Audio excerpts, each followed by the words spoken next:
ஆனைமுகன் ஆறுமுகன் அம்பிகை பொன்னம்பலவன் ஞான குருவாணியை உள் நாடு. எல்லாம் வல்ல தில்லை கூத்துடைய திருவருளாலும் அடியார் பெருமக்களுடைய ஆதரவினாலும்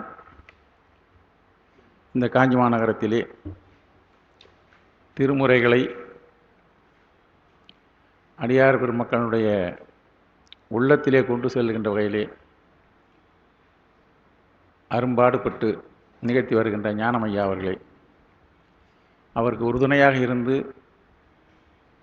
அவர் எவ்வாறெல்லாம் செயல்படுத்த வேண்டும் என்று நினைக்கிறாரோ அந்த வகையெல்லாம் இருந்து 3 நாள் என்றாலும் சரி, 4 நாள் என்றாலும் சரி, இடையீடுபட்டு இருந்தாலும் சரி, நாங்கள் உங்களுக்கு உறுதுணையாக இருந்து நீங்கள் நிகழ்த்துகின்றதை அதனுடைய பயனை தூக்கின்ற வகையிலே.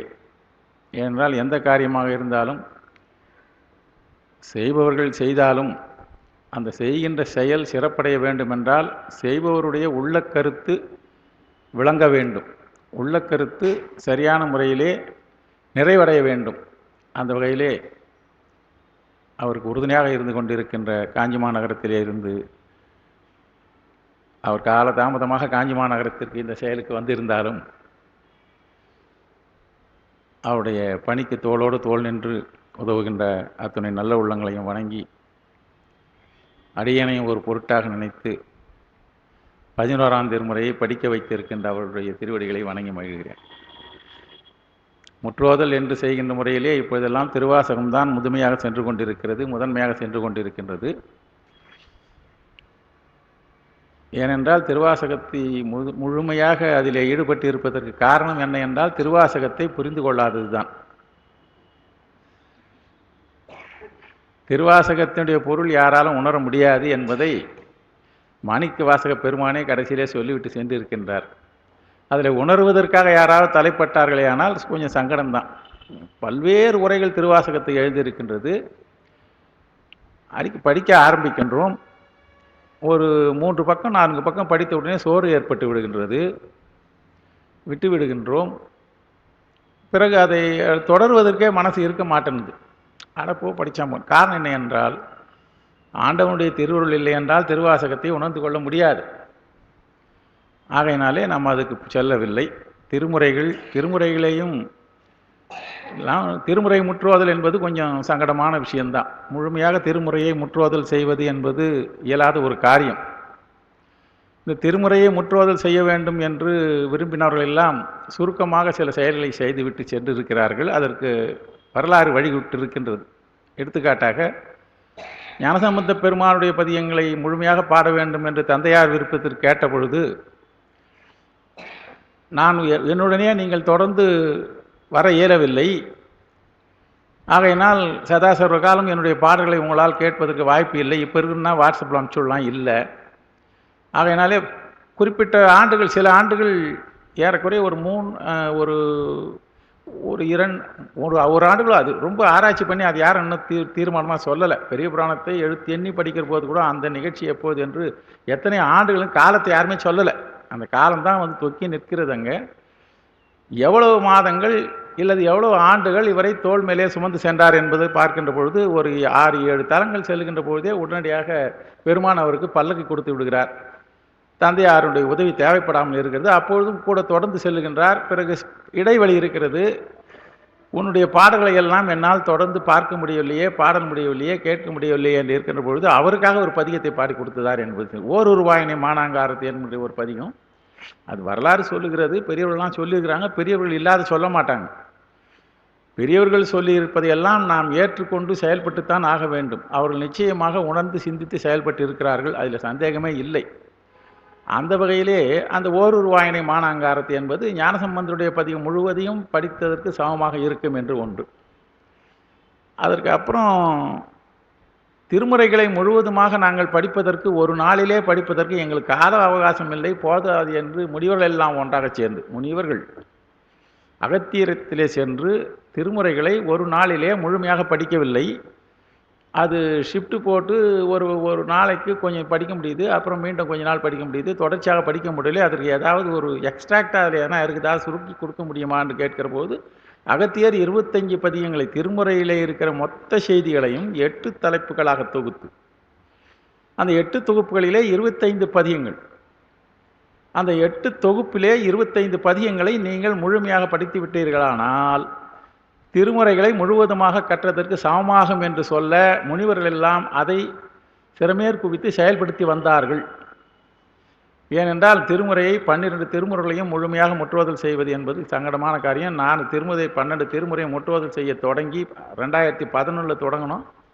இன்றைய வரைக்கும் 12ஆம் திருமுறையில் இப்போது வந்திருக்கிறது. இன்னும் ஒரு 6 மாத காலத்திலே நிறைவடையும். ஒரு முறை முற்றுவதல் செய்வதற்கு ஒரு நாளைக்கு 1.5 மணி நேரம். அதில் சில நேரங்களிலே அதான் மொத்தமாக 1.5 மணி நேரம் படிக்கிறது தான். பெரிய புராணம் வரும்போது தான் கொஞ்சம் விளக்கங்கள் கொடுத்துன்னு வரோம். காரணம் என்னவென்றால், திருமுறைகளை முற்றுவதல் செய்வது என்பது ரொம்ப சங்கடமான காரியம். அந்த திருமுறைகளை விளக்கம் சொல்லுவது என்பதற்காக பெரிய பணியை எடுத்திருக்கிறார். அதுதான் யோசிக்க. இல்லைன்னா நான் படிக்கிறோம், 11ஆம் திருமுறை எல்லாம் படிக்கிறோம். சிவபெருமான் திருவந்தாதி 2 இருக்கிறதுன்னு படிக்கிறோம். சிவபெருமான் திருவந்தாதியில் 2 இருக்குதா, 2 இருக்குதுன்றது இப்போ தான் தேடி பார்க்குறபோது 2 திருவந்தாதி இருக்குது. இப்போ 2வது இருக்குதுன்னு தெரிஞ்ச போது சரி, அதில் என்ன எழுதுகிறார், அவர் எழுதுனது எப்படி எழுதியிருக்குது, இவர் எப்படி எழுதுகிறாருன்றதெல்லாம் உங்களுக்கு தான் கிடைக்குமா வழியே சொல்கிறவங்களுக்கு கிடைக்காது. இப்போ சொல்கிறவர் ஒரு ஒரு ஒரு கபிலருடைய திருவந்தாதியை வேற ஒருத்தர் சொல்ல போகிறாரு, பரனுடைய திருவந்தாதியை நான் சொல்ல போகிறேன், அவரை தான் நான் படிக்க முடியுது.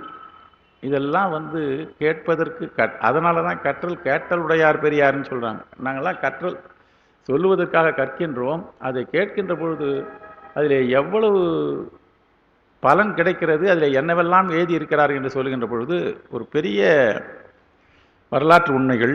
நான் ஏற்கனவே சொன்னேன், அதாவது ஒரு பாடல் ஒரு மாதிரி சொல்லும், அந்த பாடலுக்கு வேறு ஒரு மாதிரி பொருள் இருக்கும். ஒரு பாடலிலே இருக்கிற ஒரு தொடருக்கு வேற ஒரு பொருள் இருக்கும். அது மடக்கணி என்று சொல்லுவார்கள்.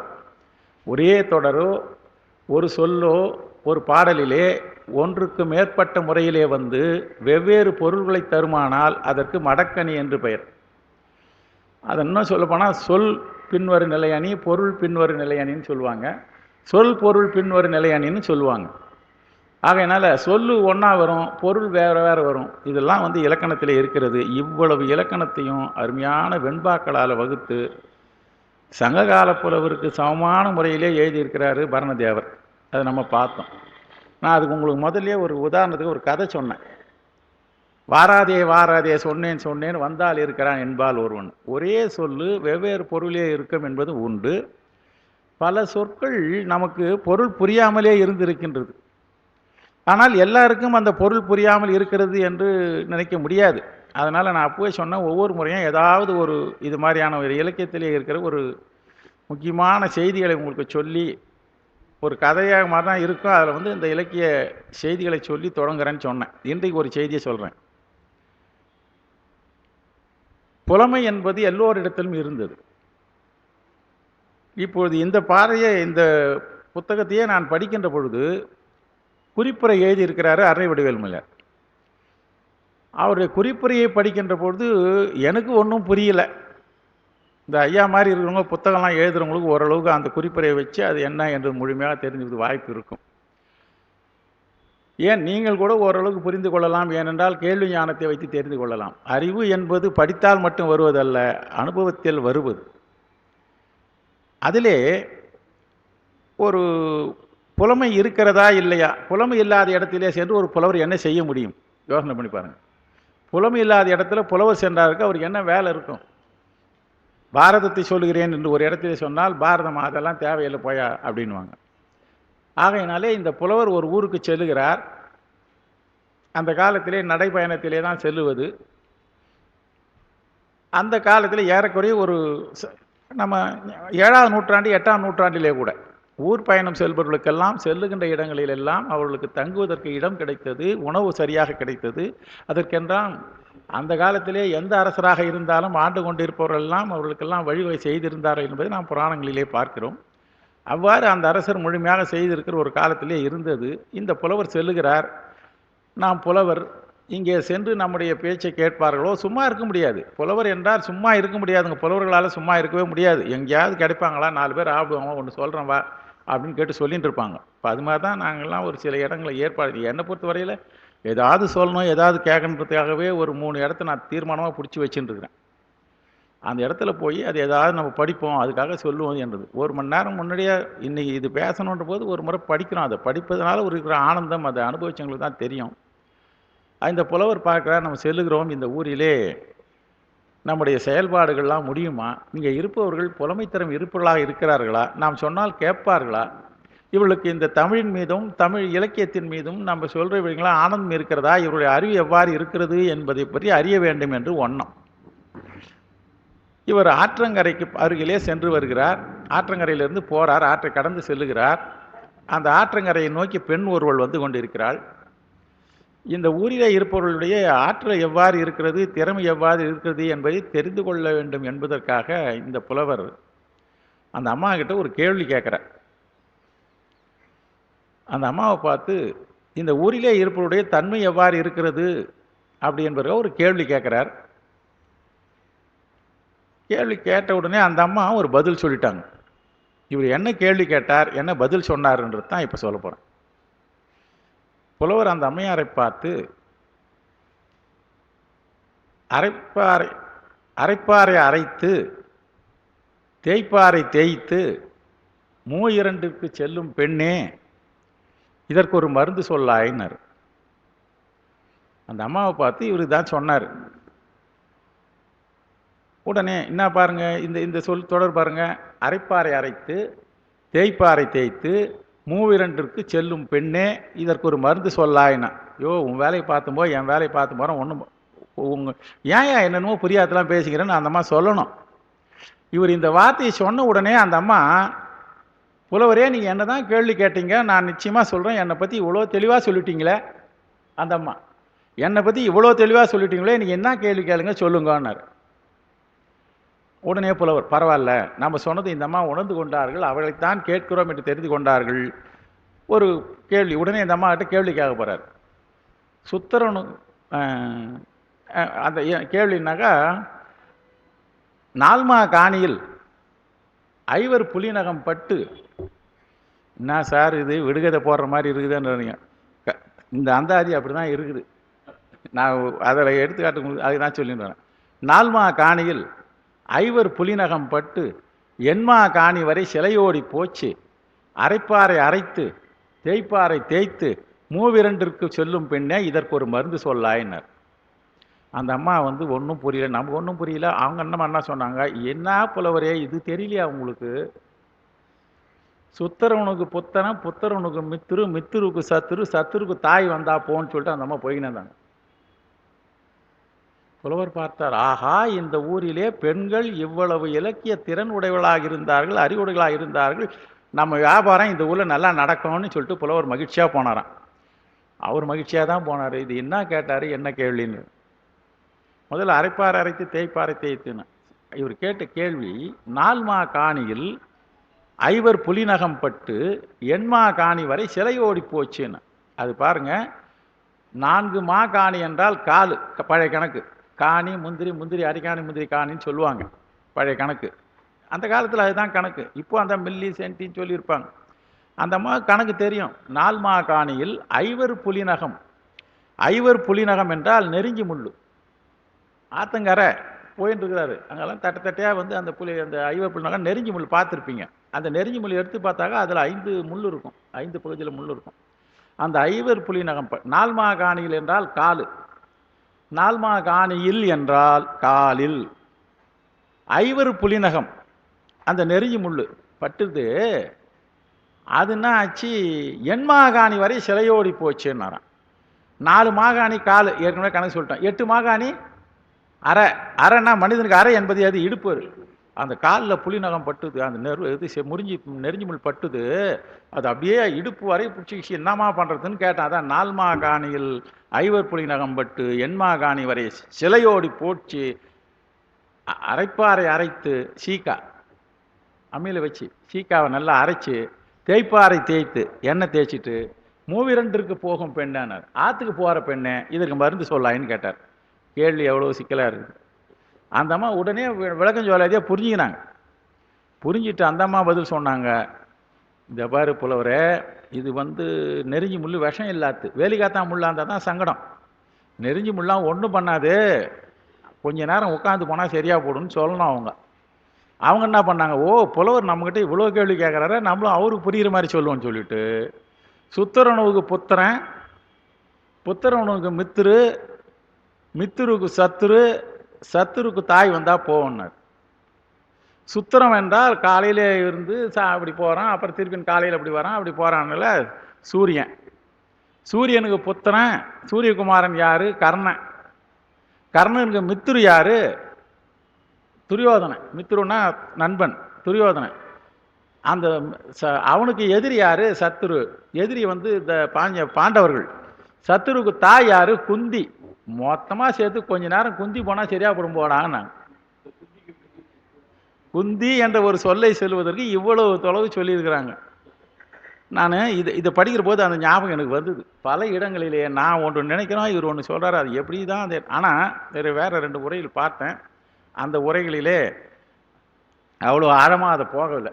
அந்த உரையில் பார்த்தா நமக்கு கொஞ்சம் சந்தேகம் தான் வருது, இந்த பாட்டு இந்த மாதிரி சொல்ல முடியுமான்னுட்டு. அப்படியே முழுமையாக அடைவு செய்யாமல் என்ன இருக்கிறது கொண்டு கூட்டி சொல்லாமலே அப்படியே விட்டுட்டுருக்குறாங்க. மூடியை விட்டு அதனாலேயே உட்காந்து சரி பண்ணி 100 பாட்டுக்கு நான் நோட்ஸ் எடுத்துட்டேன். நான் நேற்று இரவு தான் முடிஞ்சு ஒரு மாதமாக வாய்ப்பு கிடைக்கிற போதெல்லாம் தினம் 2 மணி நேரம் உட்காந்து எப்படி தான் கொண்டு போகலாம் என்னான்னு பார்த்து என்னால் முடிஞ்ச வரைக்கும் சொல்லி வரேன். நீங்கள் அந்த புத்தகத்தில் வச்சிங்க, முடிஞ்சால் அதில் இருக்கிற இந்த சொல்லலாம் இப்படி இருக்குன்னு தெரிஞ்சுங்க. இல்லை என்றால் அவனுடைய முழுமையான பொருள் இந்த செய்தி தான் நான் சொல்லுகிறார் என்பதை நான் குறிப்பாக சொல்லிடுறேன். ஏன்னா இது மாதிரியான ஒரு நிலைமை இந்த பாடல்களிலே வர இருக்கின்றது அப்படின்ற ஒரு இந்த இலக்கியங்களை படிப்பதற்கு நம்ம பெரிய வாய்ப்பு என்று சொல்லி இன்றைக்கு தொடங்குறேன்.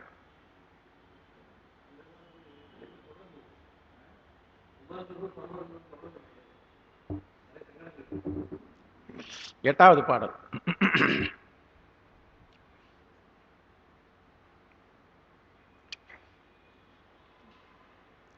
ஏற்கனவே கொடுத்ததுலேயே இப்போ சென்ற வாரத்தில் கொடுத்ததில் இருக்கும். சில பேர் முழுமையான புத்தகத்தை வச்சுட்டு இருப்பீங்க. படிக்கிறேன் இப்போ. அருள் சேராதார் ஊர்தி ஆறாமல் எய்தாய், அருள் சேராது ஆரூர் தீயாடி, அருள் சேர பிச்சை ஏற்று உண்டு, பிறர் கடையில் கால் நிமித்து பிச்சை ஏற்று உண்டு உழல்வாய் பேச்சு. ஒன்றும் புரியல, ஒரே சொல்லு 3 வருது. இப்போ நான் அதை ஒவ்வொரு சொல்லில் எந்த இடத்துக்கு பொருள்னு கொஞ்சம் சொல்லிட்டீங்கன்னா அப்புறம் உங்களுக்கு கம்போஸ் பண்ணிக்க முடியும். அதுக்கப்புறம் முழுமையான பொருள் நான் சொல்லிடுறேன். அருள் சேராதார் ஊர், ஊர் தீ ஆறாமல் எய்தாடுறது மட்டும் தெரியுது. ஊர் தீ எய்தாயின்றது திரிபுரமாக தான் இருக்கணும்னு தெரிஞ்சு போச்சு. அவங்க எதனால் திரிபுரத்தை பெருமான் எரித்தார் என்பதற்கு ஒரு குறிப்பு கொடுக்குறார். அருள் என்றால் பெருமானுடைய திருவுள்ளம். பெருமானுடைய திருவுள்ளத்தை சேராதார் என்றால் அடைய விரும்பாதவர்கள். பெருமானுடைய திருவுள்ளத்தை அடைய விரும்பாதவர்களாக இருக்கின்றவர்கள் திரிபுரத்தை 3 புறங்களாக வைத்துக்கொண்டு கோட்டையாக வைத்துக்கொண்டு, அது நமக்கு வரலாறு நல்லா தெரியும். திரிபுரத்திலே இருந்த அரக்கர்கள் அவர்கள் என்ன செய்தார் என்றால், அவரிடத்திலே சற்றும் கூட அருள் இல்லை. நம்ம அருள் சேராதால் என்றால் அவர்கள் அருள் இல்லாமல் கொடுமை செய்வதை நினைத்திருந்தார்கள் என்று சொல்வதற்கு ஒரு பொருள் இருக்குது இதில். அவர்கள் அருள் இல்லாமல் இருந்தார்கள். யார் மேல் அருள் இல்லாது இருந்தார்கள்? தேவர்கள் மீது அருள் இல்லாமல் இருந்தார்கள் என்பது தெளிவு. ஆனால் இங்கே உரையில் என்ன சொல்லியிருக்கிறார் என்றால், திருவுள்ளத்தை சேருவதற்கு விரும்பாது இருக்கிறார்கள். ஒரு மனிதனாக பிறந்தவன் இறைவனுடைய திருவுள்ளத்தை அடைவதற்கு விரும்ப வேண்டும். அருள் தான் பெருமானுடைய திருவுள்ளம். அருளே முடையமாக இரு முற்று அருளினன் என்று சொல்வார்கள். ஆக பெருமானுடைய திருவருளை சேருவதற்கு சற்றும் முயற்சி செய்தார். ஆனால் வரம் வாங்கினது யார்கிட்ட? பெருமானிடத்திலே தான் வரம் வாங்கினாங்க அவங்க. ஆனாலும் அவங்க அருளே இல்லை. ஆகையினால அருள் சேராதார் ஊர் தீ, அவர்கள் ஊரை தீ செய்தாய் ஆறாமல் எய்தாய் என்றால் அருள் சேராது. இங்கே ஆறாமல் என்றால் பெருமானும் அவர் மேலே அருள் செய்யவில்லை. ஏனென்றால் அவர்கள் அருள் சேர விரும்பவில்லை. ஆகையினால் அவர்களுக்கு பெருமான் அருள் புரியவில்லை. அவர்கள் சற்று கூட அருளை சேர வேண்டும் விரும்பாமல் இருக்கிறார்களே, ஆகையினால அவர்கள் மீது சற்றேனும் இரக்கம் பாராமல் பெருமான் தீ எய்தார்.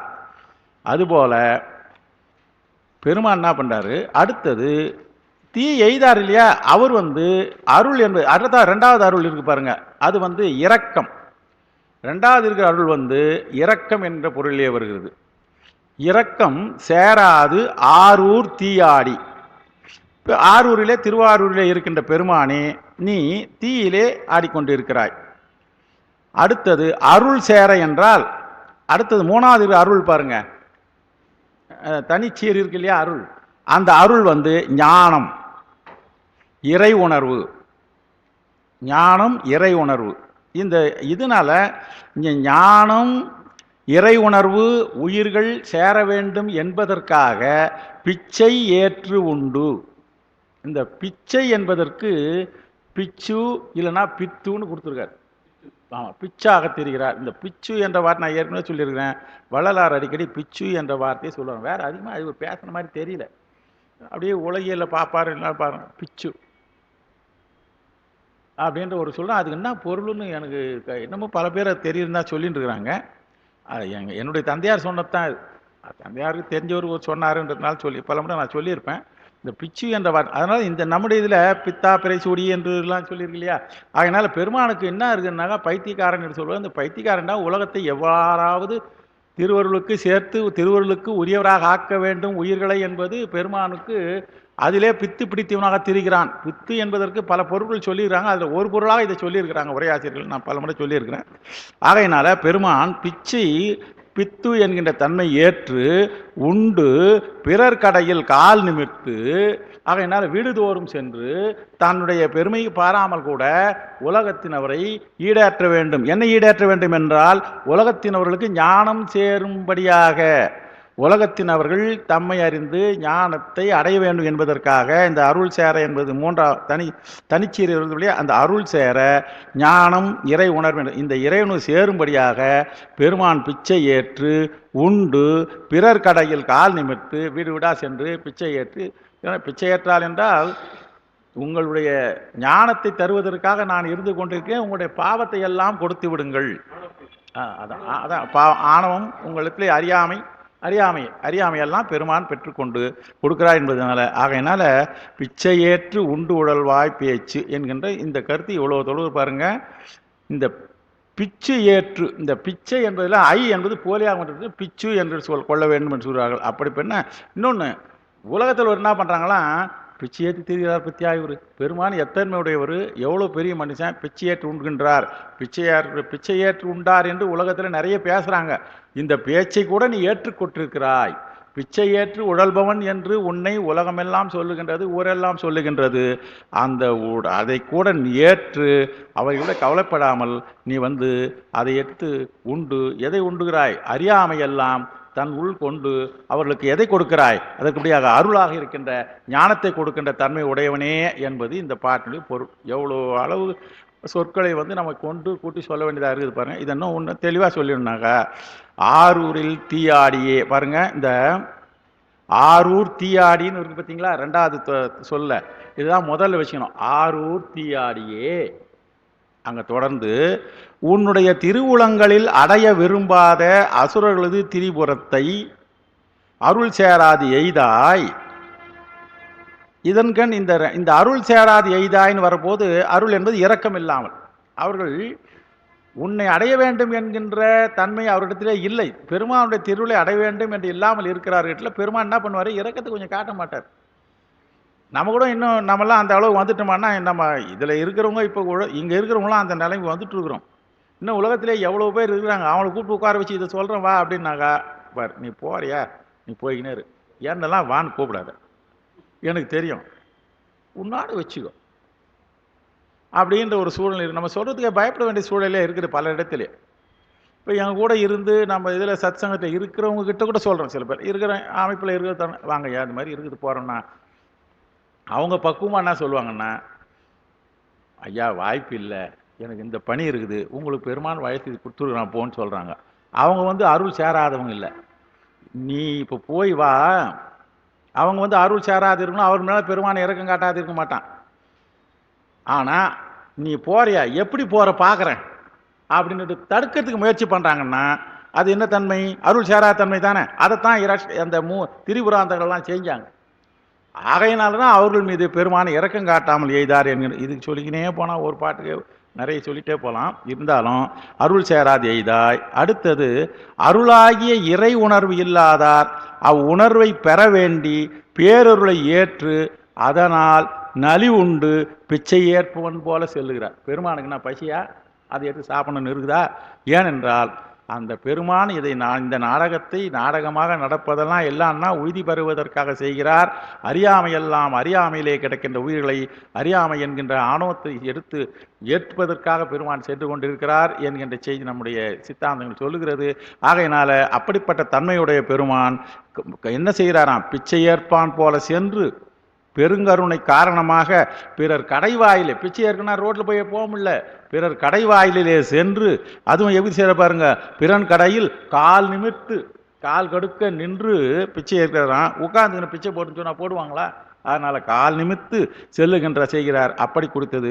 பேச்சு என்பதற்கு இதே பேச்சு எல்லா இடத்திலும் பேசிக்கொண்டிருக்கிறார். பெருமான் பிச்சை ஏற்கிறான், பெருமான் பிச்சை ஏற்கிறான் என்று பேசிக்கொண்டிருக்கிறார்கள். பரவாயில்ல, நம்ம பிச்சை எடுக்கிறோம் என்று பேசிக்கொண்டிருந்தாலும் பரவாயில்லை என்று உயிர்கள் உய்தி பெற வேண்டும் என்கின்ற ஒரு தன்மையை நல்லதை செய்ய ஆரம்பிச்சிட்டாங்க. 4 பேர் கட்டத்தான் சொல்லுவாங்க, இது என்னப்பா ஒரு தகுமான்னு சொல்லுவாங்க. இருந்தாலும் அதை ஏற்றுக்கொண்டு செய்ய வேண்டியதாக இருக்கும். இன்றைய உலகிலே நல்லதுக்கு 4000 குற்றம்னு இது பழைய பழமொழி. இது ஒரு 60 வருஷத்துக்கு முன்னே 70 வருஷத்துக்கு முன்னே இருக்கிறவங்க பேசுகிற பழமொழி. நல்லதுக்கு 4000 குற்றம்னு. இன்றைக்கி நல்லது எத்தனை குற்றம்? 4 கோடி குற்றம் இருக்கும். ஏகப்பட்ட குற்றம், இன்ஃபினிட்டி கூட சொல்லலாம். நல்ல காரியத்தை செய்வதற்கு பல தடங்கள் வருகிறது. கலியுகம் அப்படி தான் இருக்குன்றது பகவத்கீதையில் நல்லா சொல்லியிருக்குது. பாகவதம், தேவி பாகவதம்னு ஒன்று இருக்குது. அதில் கலியுகத்தினுடைய எஃபெக்ட் இருக்குது. மகாபாரதத்திலே பின்னால் இருக்கிற 18 பருவங்களிலே இருக்கிற 10 பருவங்களுக்கு பின்னால் அந்த 8 பருவங்களிலே கலியுகத்திலே என்னவெல்லாம் நடக்கும் என்று சரியாக சொல்லியிருக்கிறது. இன்னும் நம்ம இலக்கியங்களை எடுத்து போனால் 12ஆம் நூற்றாண்டுக்கு பிறகு எழுந்த சதகங்கள் என்கின்ற செயல்களிலே கலியுகத்திலே தந்தை மகளை பெண்டாளும் காலம் எழுதியிருக்காங்க. ஒரு வரி அது நல்ல ஞாபகம் இருக்கு எனக்கு. இப்படிலாம் நடக்குமா என்று நினைத்து இருந்தார்கள் 60 வருஷத்துக்கு முன்னே இருந்தவங்க. இன்னைக்கு செய்தித்தாள்களிலே அதெல்லாம் உண்மையாக இருக்கிற ஒரு காலமாக இருக்கிறது என்றால் கலிகாலம். இந்த கலிகாலத்திலேயும் நம்ம அருள் வழியிலே செல்வதற்கு பிறவன் கொடுக்குறாருன்னா இதெல்லாம் படிக்கணும். பெருமான் எதற்காக பிச்சையேட்டார் என்ற செய்தி இந்த பாடலே மிக சிறப்பாக கொண்டு இருக்கிறது. அது இகழ்வான பேச்சை குறிக்கிறது. இந்த பேச்சு என்பது இகழ்வான பேச்சை குறிக்கிறது. பெருமான் பிச்சையேற்று திரிகிறான் என்ற இகழ்வாக இருந்தாலும் உயிர்கள் அருள் சேர வேண்டும் என்பதற்காக அந்த பேச்சினை ஏற்று பெருமான் செய்து கொண்டிருக்கிறார் என்கின்ற செய்தி ஓரளவுக்கு இந்த பாடல் உங்களுக்கு புரிந்து கொண்டிருக்கும் என்று நினைக்கிறேன். ஓரளவுக்கு புரியும், பரவாயில்ல. புரியாமல் இருந்தால் சரியாக புரிய வைக்காது என்னுடைய குற்றமாக இருக்கும். அடுத்த பாடல். பேச்சு பெருக்குவதென் பெண் ஆண் அலியன்று பேச்சு கடந்த பெரிவெளியை பேச்சுக்கு உரையானை ஊனுக்கு உயிரானை ஒன்றற்கு உரியானை நன்னெஞ்சே உற்று. இந்த பாட்டிலையும் பாருங்க, பேச்சு என்பதே 3 இடத்திலே வருகிறது. முதலிலே வருகிற பேச்சு என்பது சாதாரணமாக நம்ம பேசுகிற பேச்சு, பேசுவது.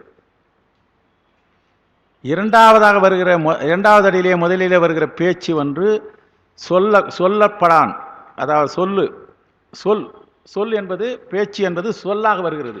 சொல் என்பது நல்லா தெரியும், பொருள் என்பது நல்லா தெரியும். அது அந்த இடத்துல வரும்போது சொல்கிறேன். முதலே வருகிற பேச்சு, இரண்டாவது வருகிற பேச்சு சொல்லு. இந்த தனிச்சேரியிலே பேச்சுக்கு என்று சொல்கிறது சொல்லுக்கு. இப்போ பாருங்க, சொல்லுக்கு பேச்சுக்கு என்ற ரெண்டு இருக்குது. அதுக்கப்புறம் மேலே இருக்குது பேச்சு. இப்போ பாருங்க, உரையா சொல்லலாம். அடுத்தது உரையாணை வருது பாருங்க. உரை என்றால் பொருள் சொல்லப்படான், உரையான் என்றால் பொருள் சொல்லப்படாதவனை. நான் கம்போஸ் பண்ணி சொல்றது பொருள் சொல்லப்படாதவனை. ஊனுக்கு உயிர் ஆனானை. ஒன்றற்கு என்கின்ற சொல் வருது. ஒன்றற்கு என்றால் பொருந்துவதற்கு. ஒன்றுதல் என்றால் ஒன்றி இருந்து நினைமின்கள் சொல்றாங்க இல்லையா? எதை படித்தாலும் நம்ம அதில் ஒன்றனாதான் அதனுடைய பொருள் நமக்கு உரையும். அப்படி ஒன்றுவதற்கு நம்மால் அப்படி ஒன்றுகின்ற போது கூட ஒரே ஆசிரியர் கூட வச்சுக்கின்னு ஒன்ற வேண்டியதாக இருக்குது. ஆகையினால ஒன்றற்கென்றால் பொருந்துவதற்கு உரியானை நன்னெஞ்சே உற்று. இந்த உற்று என்ற சொல்லுக்கு அடையத் தொடங்குன்னு அர்த்தம். உற்று என்றால் அடையத் தொடங்கு. இப்போ நான் கம்போஸ் பண்ணி சொல்லி பாருங்க. பேச்சு என்பது பேச்சு. சும்மா பேசினா பிரயோஜனம் சொல்கிறேன் இல்லையா? பேச்சினை பெருக்கி என்ன பயன்? பேச்சினை பெருக்கி என்ன பயன்? பேசாத, புரிஞ்சிக்கோ அப்படின்னு சொல்லிட்டு ஆரம்பிச்சு இந்த பரணர் எந்த அளவுக்கு உட்கார்ந்து செய்திகளை சொல்றாரு பாருங்க. நமக்கு பேச்சினை பெருக்கி என்ன பயன்? பெண் ஆண் அலி என்று, அது மேலே நல்லா உங்களுக்கு பெண் ஆண் அலி என்று பேச்சிற்கு எட்டாத, பேச்சிற்கு எட்டாத அடுத்து வருகிறீங்களா பேச்சு. அந்த பேச்சு என்ற சொல்லு. பெருமான் எப்படிப்பட்டவன்? சொல் பதம் கடந்தவன் என்று சொல்லுவான். பேச்சுக்கு எட்டாத பெருமான் இருக்கின்றானே, அவனை பெருவெளியாகிய சிற்றம்பலவனை, பேச்சிற்கு எட்டாத என்றால் அளவிட முடியாதவன், பெருமானுடைய பெருமையை அளவிட முடியாது பெருமானை. அவன் எங்கே இருக்கிறான் என்றால் பெருவெளின்னு ஒரு சொல்லு இருப்பாருங்க. பெருவெளியை, பெருவெளி என்பது சிற்றம்பலவனை, திருச்சிற்றம்பலவன் தான் பெருவெளி என்று சொல்வார்கள். பெருவெளியை சிற்றம்பலவனை சொல்லிற்கு பொருள் போலவும், எப்படி சொல்றோம் பாருங்க. இந்த அடுத்தது பேச்சு பத்தியா, அவனை சொல்லுக்கு பொருள் போலவும், சொல்லுக்கு உரையானை என்று சொல்கிறோம், சொல்லுக்கு பொருள் போலவும் ஊனுக்கு உயிர் போலவும் எப்பொருள் கலைகளாய் உள்ளவனை. பெருமான் சொல்லுக்கு பொருள் போல, சொல்லுக்கு பொருள் எவ்வாறு இருக்கின்றதோ இப்படி வச்சுங்க. சொல்லு பொருள், ஊனு உயிர், உடம்பிலே உயிர் போன்று சொல்லுக்கு பொருள் எவ்வாறு மறைந்து இருக்கிறதோ, சொல்லு வெளியில தெரிப்படையா தெரியுது, அதுல பொருளே மறைந்து இருக்கிறது, தெரியாது கண்ணுக்கு. சொல்லுக்கு பொருள் சொன்னாதான் தெரியும், பொருள் மறைந்து இருக்கிறது. அதுபோல ஊன் என்ற உடம்பிலே உயிர் எவ்வாறு மறைந்து இருக்கிறதோ அதுபோல் பெருமான் மறைந்து நின்று, ஊனுக்கு உயிர் போல மறைந்து நின்று அந்த உயிருக்கும் உள்ளே இருந்து மறைந்து இருக்கிறான். சரி, மறைந்துதான் இருக்கிறானே, தெரியாது இருக்கிறானே, தெரியாத விஷயம் பாருங்க. சொல்லுக்கு பொருளும் கண்ணுக்கு தெரியாது. ஊன் தெரியும் உடம்பு, ஊனுக்கு உயிரும் கண்ணுக்கு தெரியாது. ஆனா கண்ணுக்கு தான் தெரியாது இருக்கணும்னா விட்டுலாம்னு பார்த்தாக்கா அவன்தான் எல்லா உயிர்களிலே உலகத்திலே நடைகிற அத்தனை செயல்படுக்கும் அடிப்படையாக இருக்கிற பெருமான். கண்ணுக்கு தெரியாதவன் மறைந்து நிற்கின்றான். சரி, மறைந்து நிற்கிறான், நமக்கு தேவையில்லைன்னு விட்டாக்கா அவன்தான் எல்லா பொருள்களுக்கும் கலைகனாக இருக்கின்றான். கலைகன் என்றால் பற்றுக்கோடாக இருக்கின்றான். எல்லாமே நிச்சயமா அவரை பற்றினால்தான் ஈடேற முடியும். அவைகள் உய்தி பெறுவதற்காக உரிமை இல்லவனை அவன்தான் பொருந்துவதற்கு உரியவனாக இருக்கின்றான். அதை தான் நான் பொருந்த வேண்டும். ரெண்டு விஷயம், சொல்லிலே பொருள் போல இருக்கின்றான், ஊனிலே உயிர் போல இருக்கின்றான், கண்ணுக்கு இருக்க புலப்படாதவன் தான், ஆனால் எல்லா பொருள்களுக்கும் கலைகனாக இருக்கின்றான். அவன் என்று ஒரு அணுவும் அசையாது என்ற நிலையிலே இருக்கிறான். ஆனால் அவனை அடைய வேண்டும். அந்த அரியானை, அப்படிப்பட்ட பெருமானை அவன் இல்லாதவனா இல்லை, தெரியாதவனா இருக்கிறான். நமக்கெல்லாம் தெரியாதவனா இருந்தான், உணரப்படாதவனாக இருந்தான். அவனை உணர்ந்து தெரிந்து கொண்டு உற்று என்ன செய்ய வேண்டும் என்றால் பொருந்துவதற்கு உரியவனாக இருக்கிற பெருமானை திருவடிக்கு கீழ் இருந்து, உற்று என்று சொல்றாரு இல்லையா, அதுக்கு மேல ஒரு சொல்ல வர வச்சுக்கணும். அவனை பெருமானை உற வேண்டும் என்றால் திருவடிக்கு கீழ் இருந்து, பெருமானே உன்னுடைய திருவடித்தான் எனக்கு கரை சேருவதற்கு தெப்பமாக உதவும் என்கின்ற வகையிலே திருவடிக்கு கீழ் இருந்து அவனை அடைவதற்கு தொடங்குன்ற. உற்று அவனை அடைவதற்கு நன்னெஞ்சே அடைவதற்கு தொடங்கு. அவனை அடைவதற்கு தொடங்க வேண்டால் திருவடியை உற்று அடைய வேண்டும் என்று சொல்கிறது. அதாவது பேசாமை என்பது நிலையிலேயே அடையத்தக்கவன் என்பரி, பேசாமை நிலையிலே அடையத்தக்கவன் என்பது ஒரு குறிப்பு இருக்குது. அதாவது மௌன நிலையிலே பெருமான் அடையத்தக்கவன். பெருமானை அடைவதற்கு பேச வேண்டியதில்லை. இந்த பேச்சு பெருக்குவதுன்னு சொன்னாங்க பார், கடவுளை அது இதுன்னு பேச்சுன்னு இருக்க, பேச்சு பெருக்குவதன். அவன் எப்படி இருக்கிறான்? பேச்சுவே பெருக்க வேண்டியதில்லை. அவன் என்ன பண்ணுவான்? மௌனத்தினாலேயே அடையக்கூடியவன் என்பதனாலே அவன் பேசுவதை விடுதல் நலன். ஏன் பேச்சு பெருக்குவதுன்னு முதலே அப்படியே ஒரு அனாசமா போட்டார் பாருங்க. பேச்சு ஏன் பேசி கிடக்குறீங்க அப்படின்னு சொல்ற மாதிரி சொல்லிட்டு வர்ணதேவர் பேசாத, அவன் எப்படிப்பட்டவன்? பேசாதையே உணரத்தக்கவன், மௌன நிலையிலே இருந்து உணரத்தக்கவன் என்பதை சொல்வதற்காக சொல்லுக்கு பொருளாக இருக்கின்ற பெருமான், ஊனுக்கு உயிராக இருக்கின்ற பெருமான் அவன் நமக்காக போன பாட்டில் பெருமான் இந்த உயிரை பக்குவப்படுத்தும் என்பதற்காக பிச்சை ஏற்றி திரிகிறான்னு சொன்னார்.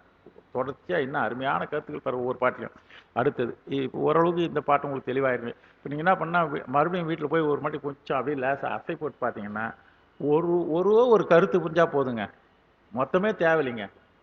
பெருமான் உயிர்கள் உய்தி பெற வேண்டும் என்பதற்காக உயிரிழத்திலே இருக்கிற அறியாமையை பெற்றுக்கொள்ள வேண்டும் என்பதற்காக இல்லங்கள் தோறும் சென்று உங்களுடைய அறியாமை கொடுத்து விடுங்கள், அறியாமை கொடுத்து விடுங்கள் என்று வேண்டி நிற்கிறார். கால் கடுகடுக்க நிற்கிறார் என்ற ஒரு செய்தியை பரணை அவர் செய்கிறார். பெருமான் அப்படித்தான். இப்போ எங்கே சார் நிற்கிறார், எங்கள் வீட்டில் வந்து நிற்கலையே நீங்கள் நினைக்காதீங்க.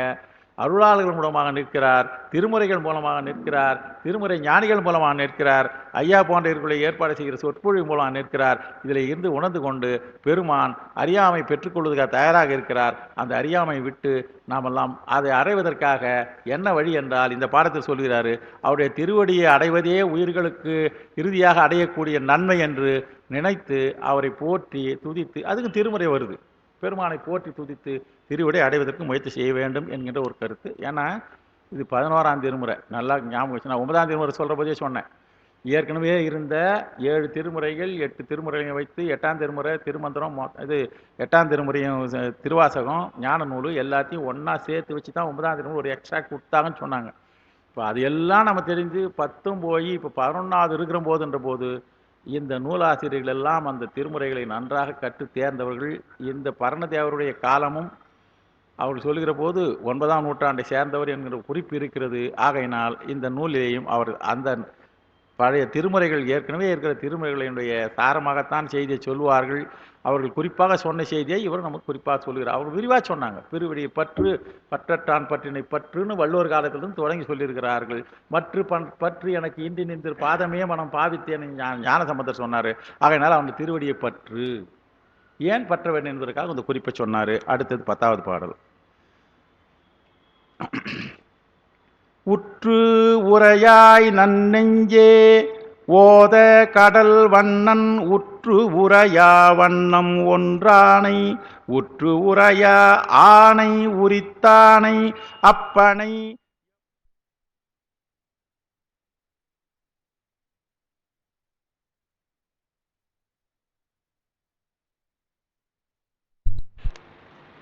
என்ன பண்ணிருங்க. ஓ, மாற்று ஏற்பாடு இருக்கா? சிவா, பரவாயில்ல. இங்கே உற்று உரையாய் என்று வருது பார்த்தீங்களா? உற்று உரையாய், உற்று என்றால் தொலைவில் இருந்து இல்லை. உற்று என்றாலுமே உற்று கேளுன்னு சொல்கிறோம் பார்த்தீங்களா? தொலைவாக இருந்தால் கூட உற்று கேளு போய் என்ன அர்த்தம்? செவியை அந்த சொல்லுவருடைய வாயிலிருந்து வருகிற சொல்லை சரியாக கேட்க வேண்டும், செவித்திறனை உறுதிப்படுத்தி உற்று செய்கிறோம். இதே சில கட்டில் அடுத்தவர்களை உற்று செய் என்றால் அடைந்துன்னு அர்த்தம். இந்த உற்று அப்படி வச்சுக்கலாம். உற்று உரையாய் என்றால் அணுக நின்று நின் குறைகளை சொல்வாயாக. உற்று உரையாய் அணுக நின்று குறைகளை சொல்வாயாக. என்ன சொன்னா என்ன ஆகும்னாக்கா அவைகளுக்கு தீர்வு காணலாம் அப்படின்றது தான் இந்த பாட்டில் இருக்குது. உற்று உரைவைப்பாயானால், பெருமானை உற்று என்பதற்கு உற வேண்டியதற்கு ஒரு வழியெலாம் இருக்குது. இந்த உற்று உரையாதவர்கள் என்ன ஆனான்னு செய்யலாம் இந்த பாட்டில் சொல்ல போகிறாரு. அதை நான் சொல்கிறேன் பாருங்கள். உற்று உரையா வண்ணம் அப்படின்னா வேறிடத்தில் இருந்து வந்து துதிக்க வேண்டாமல், பெருமானை வேறிடத்திலே வந்து துதிக்க வேண்டாமல். உற்று உரையா வண்ணம் என்றால் வேறிடத்திலே இருந்து வந்து துதிக்க வேண்டாமல் ஒன்று ஆனான், அவனோடே இயைந்து ஒன்றாகினான். யார் என்றால் இந்த பிரமன் மால் 2 பேரும் இருந்தாங்க. 2 பேரும் போனாங்க. இதில் திருமால் மட்டும் பெருமான்கிட்ட வந்து பார்த்து சரண்டர் ஆகிட்டான். நான் தெரியாத போயிட்டேன், நீ இங்கே இருக்கிறதையே நான் உங்கள்கிட்ட உற்று உன்னை உகந்து பார்த்து சரியாக செய்யாதையே, நீ தோண்டுன்னா நான் போகணுன்னா அவந்த பையன் மேலே போகிறேன்னா நானும் கீழே போகிறேன்னு போனேன், இவன் போய் பார்த்து தோண்டி பார்த்து முடியாத வந்துட்டேன். இந்த குறிப்பெல்லாம் இதில் கொடுக்குறார். தோண்டி பார்த்து நான் முடியாத வந்துட்டேன், ஆனாலும் நான் வந்து தெரியாத தவறு செஞ்சுட்டேன், உன்னை நான் உற்று விட்டேன், உன்னை அடைந்து விட்டேன்னு சொன்னார். பிரம்மா அது மாதிரி உற்று அடையவில்லை. அதுதான் சொல்கிறாருங்க. உற்று உரையா வண்ணம் நன்னெஞ்சே. இப்போ நமக்கு முதல்ல குறிப்பில் சொல்லிட்டார், நெஞ்சே நீ இறைவனிடத்திலே சென்று இறைவனையே கதி என்று அடைந்து நீ உன்னுடைய குறைகளை சொல்லி பெருமானிடத்திலே சொல்லி உன்னுடைய பயனை அடைவாதாக. அவ்வாறு செய்தால் என்ன கிடைக்கும் என்றால் அவைகளுக்கு தீர்வு காணலாம். அந்த தன்மையிலேருந்து தீர்வு கண்டு பெருமாளுடைய திருவிழா அடையலாம். ஆனால் அது ஏன் என்றால் அது மாதிரி உற்றுரையாதவனாக இருந்த திருமால் பிரம்மா 2 பேருமே முயற்சி பண்ணாங்க. ஆனால் திருமால் நினைந்து அவர் தான் சொல்றாரு, ஓதக்கடல் வண்ணன். ஓதக்கடல் என்றால் இங்கு அலைகள், ஓதம் என்றால் கடல், அலைகளை உடையவனாக இருக்கின்ற கடல் வண்ணனாக இருப்பவன் உற்று உரையா வண்ணம் ஒன்றானானை. அவன் என்ன பண்ற, உற்று உரைத்து பெருமானிடத்திலே ஒன்றாக இருந்து திருவருளை பெற்றான். ஒன்று ஆனானை உற்று உரையா ஆணை உரைத்தானை. அடுத்தது அடுத்த பாட்டு போடுங்க, அவைகளோடைய இயைந்து ஒன்றாயினான். பிரமன் மால் 2 பேருமே போனாங்க. அதில் என்ன பண்ணுறதுனாக்கா, மாலது அன்பு நோக்கி பெருமானிடத்தில் அன்பு செலுத்தினான். இது உங்களுக்கு வரலாறு நன்றாக படிச்சிருப்பீங்க. அந்த மாலது அன்பு நோக்கி அவனை தன்னோடு ஒன்றாக இருக்க வைத்தான். அடுத்தது தனிச்சீரியிலே இருக்கின்ற உற்று என்பது இருக்கு பார்த்தீங்களா, அந்த உற்ற என்பதிலே ஈற்று அகரம் தொகுத்தல் ஆயிற்று. அந்த உற்று என்பதற்கு இங்கே அடுத்து தனிச்சீரிலே உற்று உரையா என்றனாக்கா, இந்த இடத்துல இந்த அகரம் உற்ற என்பதிலே அந்த அகரம் தொகுத்து இருக்கிற காரணத்தினாலே இங்கே ஈற்றகரம் தொகுத்து உற்ற உரை என்றால் பொருந்திய சொல் என்றால் அது ஆகுபெயராய் பொருளை உணர்த்தியது. பெருமானிடத்திலே சேர்ந்து அடைவதற்குண்டானிய சொல். அந்த சொல் எது என்றால் அவனை பொருளாக உடைய சொல். உற்று உரை என்பது உற்ற உரை, பெருமானுடைய திருவருளை அடைவதற்கு சாதகமாக உரை. அது பெருமானை உற்று அடைவதற்குண்டான உரை. அது ஆகுபெயராக பொருளை உணர்த்தியது. அவனை பொருளாக உடைய சொல். அந்த பொருள் தான் எது, பெருமானை உடைய சொல். அந்த சொல்லே சொல்லத்தக்க சொல். நம்ம சொல்லத்தக்க சொல்லாக இருப்பது எது என்றால் பெருமான் உற்ற உரை என்றால் பெருமானை உருவதற்கு எது உதவுகின்றதோ அந்த சொல். எந்த சொல்லு சார் என்னால் திருமுறைகள் எல்லாம் பெருமானை உருவதற்கு உறுதியாக நமக்கு உறுதி பயக்கின்ற சொற்கள் தான் என்கின்ற நம்ம குறிப்பு வச்சுக்கிட்டோம். அது யாருன்னா உரித்தான் என்றால், இந்த உரித்தான் என்றால் ஆணை உரித்தானைன்னு நினைச்சிடக்கூடாது. உரித்தானால் அந்த சொல்லுக்கு உரியவனான ஆணை. உரித்தான் என்றால் உரியவன். இப்படிலாம் பொருள் கொள்ள வேண்டியதாக இருக்குது. உரித்தான் என்பதற்கு நம்ம சொல்லு வழக்கில் அந்த சொல்லே இல்லை. உரித்தான் என்றால் உரியவன், அந்த சொல்லுக்கு உரியவனானான்றார். அந்த உரித்தான் அது மட்டுமல்ல, எல்லோருக்கும் உடையத்தக்க பொருள் ஆனானை. சார் பொருள் பெருமானை எல்லோராலும் அடையக்கூடியவன். உரித்தான் என்றால் எல்லோருக்கும் அடையத்தக்க உரியவன். இன்னாருக்குத்தான் இறைவன் உண்டு, இன்னாருக்கு இல்லை என்று இல்லை. நம்ம என்ன செய்யணும்னா பெருமானை சரியான முறையிலே பற்ற வேண்டும். அதான் சிக்கன பிடித்தேன்னு சொல்றாரு. பொருளை உணர்ந்து பற்ற வேண்டும். உணர்ந்து பற்றினால் பெருமான் நம்ம இடத்துல அகப்படுவான். அதனால தான் உணர்ந்து அந்த சொல் பெருமானை அடைவதற்கு உரிய சொல், அந்த சொல்லுக்கு உரியவனாக இருக்கின்றான். அந்த பெருமான் எல்லோராலும் அடையத்தக்க பொருளாக இருக்கின்றான். அவன்தான் அப்பன், எல்லாருக்கும் தந்தையாக இருக்கின்றான். அப்படிப்பட்ட பெருமான் சாதாரணமான ஆள் இல்லை. ஆணையை உரித்தவனாகிய பெருமானை எப்போதும் அடைந்து உரையாய். பெருமானை என்ன பண்ணணும், எப்போதும் அடைந்து உரையாய், உரை செய்வாயாக, சொல்லுவாயாக என்பது இந்த இடத்துல பூடகமாக ஒன்று சொல்றாரு. பெருமானை எதை சொல்ல வேண்டும் என்பதை சித்தாந்தக்கும் திருமுறைக்கும் நான் தான் சொல்லுவேன் வித்தியாசம். சித்தாந்தத்திலே குருவினிடத்திலே சென்று அவர் எவ்வாறு பெருமானுக்கு உண்டான மந்திரமாக உச்சரிக்க வேண்டும் என்பதை குரு மூலமாக செவி வாயிலாக செய்ய வேண்டும், சொல்ல வேண்டும் என்று தீட்சை பெற்றவர்களால் மட்டுமே பூஜை செய்ய வேண்டும் அப்படின்ற ஒரு முறையெல்லாம் இருக்குது, அனுஷ்டானம் இருக்கிறது. ஆனால் திருமுறைகளில் அப்படி இல்லை, போட்டு உடைச்சிட்டு இருக்கிறாங்க. நமச்சிவாய வாழ்கன்னு சொல்லி அவரே பின்னால் என்ன சொல்லியிருக்காரு, சிவாய நம்ம என்னை சிந்திக்கலான்னு சொன்னாங்க. திருமுறைகளை அங்கங்கே பக்குவமாக சொல்லியிருக்கிறாங்க. அவங்க தீட்சை வேண்டாம் என்று சொல்லவில்லை. நமக்கு சாதாரணமாக பெருமானை அந்த 5 எழுத்தை உற்று உரை என்றால் இந்த சொல், இந்த இடத்துல 5 எழுத்தாகிய சொல் பெருமானுக்கு உரிய சொல், பெருமானை அடைவதற்கு உதவுகின்ற சொல். அதை சொல்லி பெருமானுடைய திருவருளை பெருமானத்தில் உற்று உரைப்பாக என்றால் பெருமான் மீது உம்முடைய மனத்தை செலுத்தி உரைப்பாயாகன்னு அர்த்தம். பெருமான் மீது உன்னுடைய மனதை செலுத்தி அந்த சொல்லை உரைப்பாயாக என்கின்ற பொருள் இங்கே உள் உணர்வாக கொடுக்கப்பட்டிருக்கிறது. அடுத்தது உமையம்மையை இடப்பாகம் பெற்றது என்றால் மால் கொண்டது இங்கு உணர்த்த பெற்றிருக்கிறது. இந்த ஒரு பாட்டில் எவ்வளோ செய்தி சொல்லியிருக்கா பாருங்க. இப்போ பாருங்க, இப்போ பாடுபடியா உற்று உரையாய் நன்னெஞ்சே ஓத கடல் வண்ணன் திருமாலும் பிரம்மனும் ஒன்றா போனாலும் அடைய முடியவில்லை. உற்று உரையா ஆணை உரித்தானை, ஆணை உரியை போர்த்தவனை, அப்பன் எல்லா உயிர்களுக்கும் தந்தையாக இருப்பவனை, எப்பொழுதும் ஆணை உரித்தானை அடைந்து என்றால் எப்பொழுதும் பெருமானுக்கு உயிர்களுக்கு உரியவனாக இருக்கின்ற பெருமானை நீ அடைவாய். உரித்தானை என்பதற்கு உரியவனாக இருக்கின்ற பெருமாள் என்ற ஒன்று இருக்கிறது, உரித்து போர்த்தி கொண்டவன் என்கிற ஒரு பொருள் இருக்கிறது. ரெண்டு பொருளை இங்கே வந்திருக்கிறது என்று செய்தி. அடுத்தது அடைந்து. இப்போ அடைந்துன்னு சொல்லிட்டாரு, கிட்ட போய் சேர்ந்து சொல்றாரு. பெருமானை உற்று சென்றால் உரைத்தால் சொல்லலாம். உரைப்பவை எவை என்பது அவனையே அடையத்தக்க பொருள் சொல்லாக இருப்பதை நீ சொல்வாயாக என்று சொல்லு. அந்த பொருளை அவர்களுக்கு அந்த பொருளை அடைவதற்காக தீட்சை பெற்றும் சொல்லலாம், திருமுறைகளையும் சொல்லலாம். நான் என்னை பொறுத்தவரை சொன்னாங்க திருமுறை பதிகம் ஒன்று பாடினாலே போதும், என்னுடைய அனுபவம் அது. இல்லை தீட்சை பெறும் அந்த திருமுறைகள் நீங்கள் படிக்கிற போதே உனக்கு குருநாதராக ஒருத்தர் யாராவது வந்துடுவாங்க, கனவுலையாவது பெருமானை உணர்த்திடுவான். இது என்னுடைய அனுபவம். அது நாம் வந்து பெருமான் மீதையே சதா சர்வகாலம் எண்ணத்தை வைத்து கொண்டு இருந்தால் என்னை இப்படி தான் சொல்லலாம், இந்த மந்திரத்தை நீ பயன்படுத்திக்கலாம்னு பெருமான் சொல்லுவார். ஆகையினாலே அவனை அடைய வேண்டும் என்று உற்று என்கின்ற ஒரு வார்த்தை உன்னுடைய மனதை அவனிடத்திலே செலுத்தி என்கின்ற ஒரு நல்ல ஒரு அருமையான சொல்லு. அடுத்த பாடல் போனோம். அடைந்து உன்பால் அன்பாய் அணி மணி கொண்டு அடைந்து உன்பால் மேல் உகுத்த மாணிக்கு அடைந்துன்பால் அவ் அமுதம் ஊட்டி அணிமலரும் சூழ்ந்து அன்று அவ் அமுதமாக்கினாய் கான். அருமையான பாட்டு. சண்டேச நாயனார் வரலாறு இருக்குதுன்னு தெரியுது, இது எப்படி கொண்டாந்து நிற்கிறாருன்னு தான் புரியல. சண்டேச நாயனார் புராணம் அது மட்டும் தெரியுது. யாருக்கு? மாணின்ற ஒரு வார்த்தை. சாதாரணமாக உங்களுக்கு நீங்கள்லாம் வந்து ஓரளவுக்கு திருமந்திரத்தை படிச்சிருக்கிறதுனாலையும் திருமுறைகளை துவந்திருக்கலாம். மாணி என்றால் இங்கே சண்டேச நாயனாரை குறிப்பது என்பது நன்றா தெரியும். அதே போல் இன்னொரு மாணி என்றால் இன்னொரு சொல்லு வரும். மாணி என்பது மங்கையர்க்கரசியும் ஒன்று இருக்குது. இன்னொரு மாணி என்று சொல்வார்கள். மார்க்கண்டேயர் முனிவரை குறிக்கிறதோட மாணி என்ற சொல் வரும்.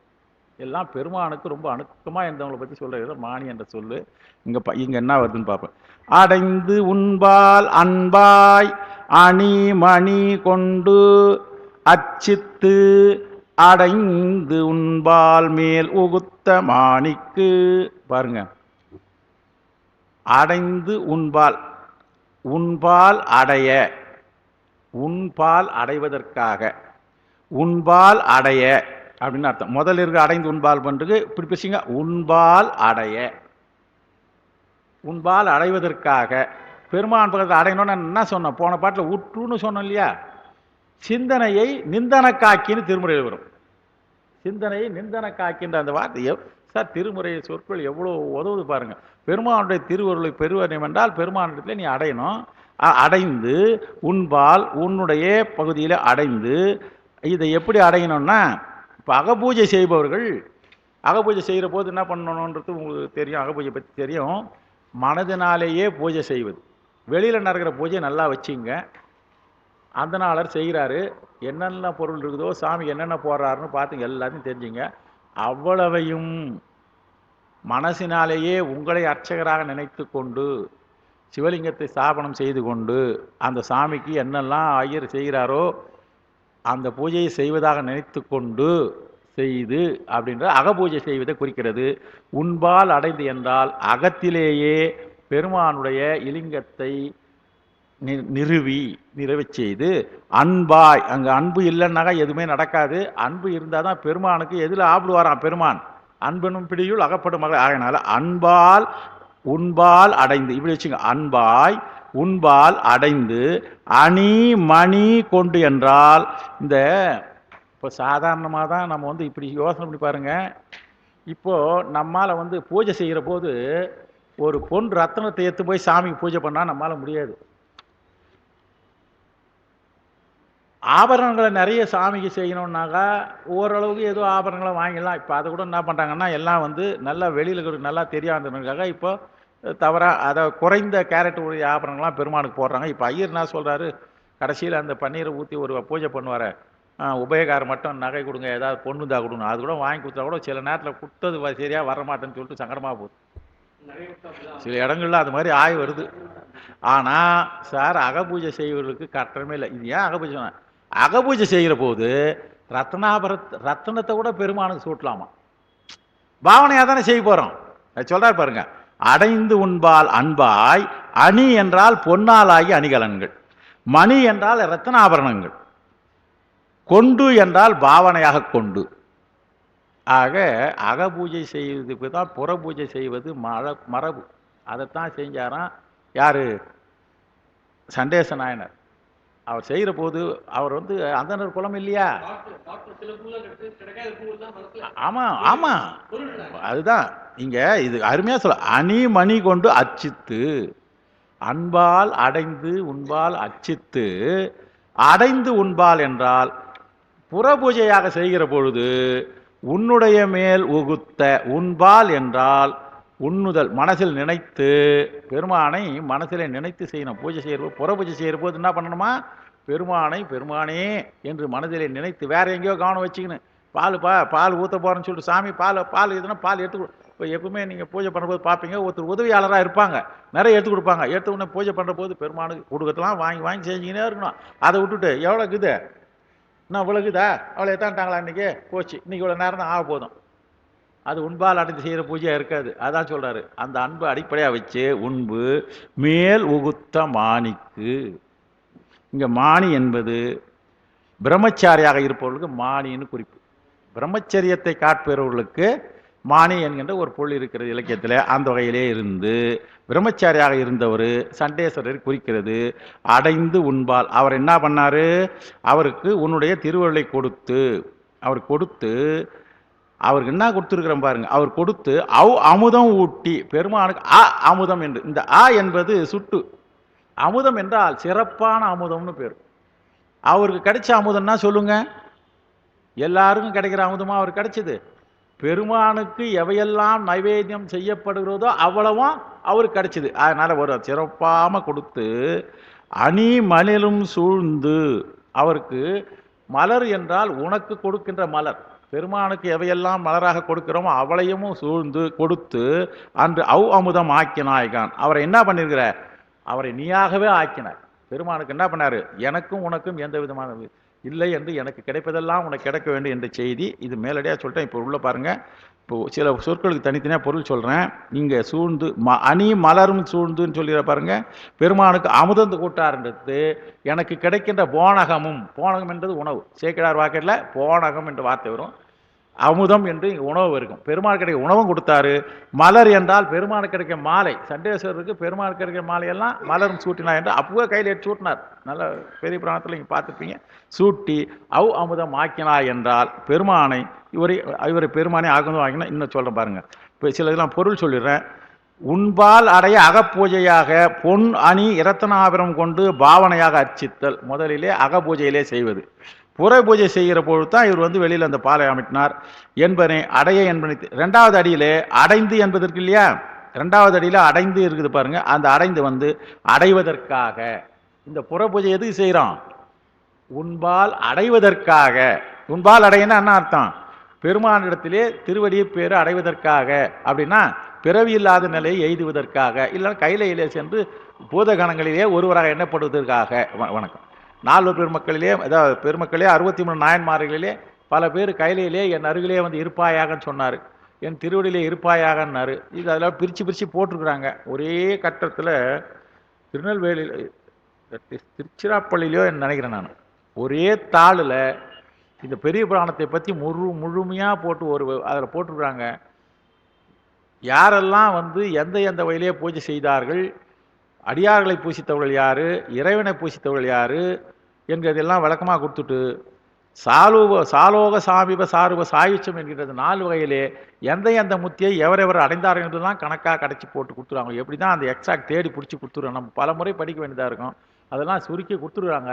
அதுபோல் பெருமான் தன்னிடத்தில் இருக்கிற முத்தி கொடுப்பாங்க. அதுதான் சொல்கிறாரு, பெருமானை அடைவதற்கு என்றால் அடைந்து என்பதற்கு அடைய, உண்பால் அடைய, உண்பால் அடைவதற்காக, மேல் உகுத்த மாணி என்றால் பாலை உன்மேல் உன்னுடைய திருமேனியின் மீது உகுத்தல் என்றால் அழித்தல்.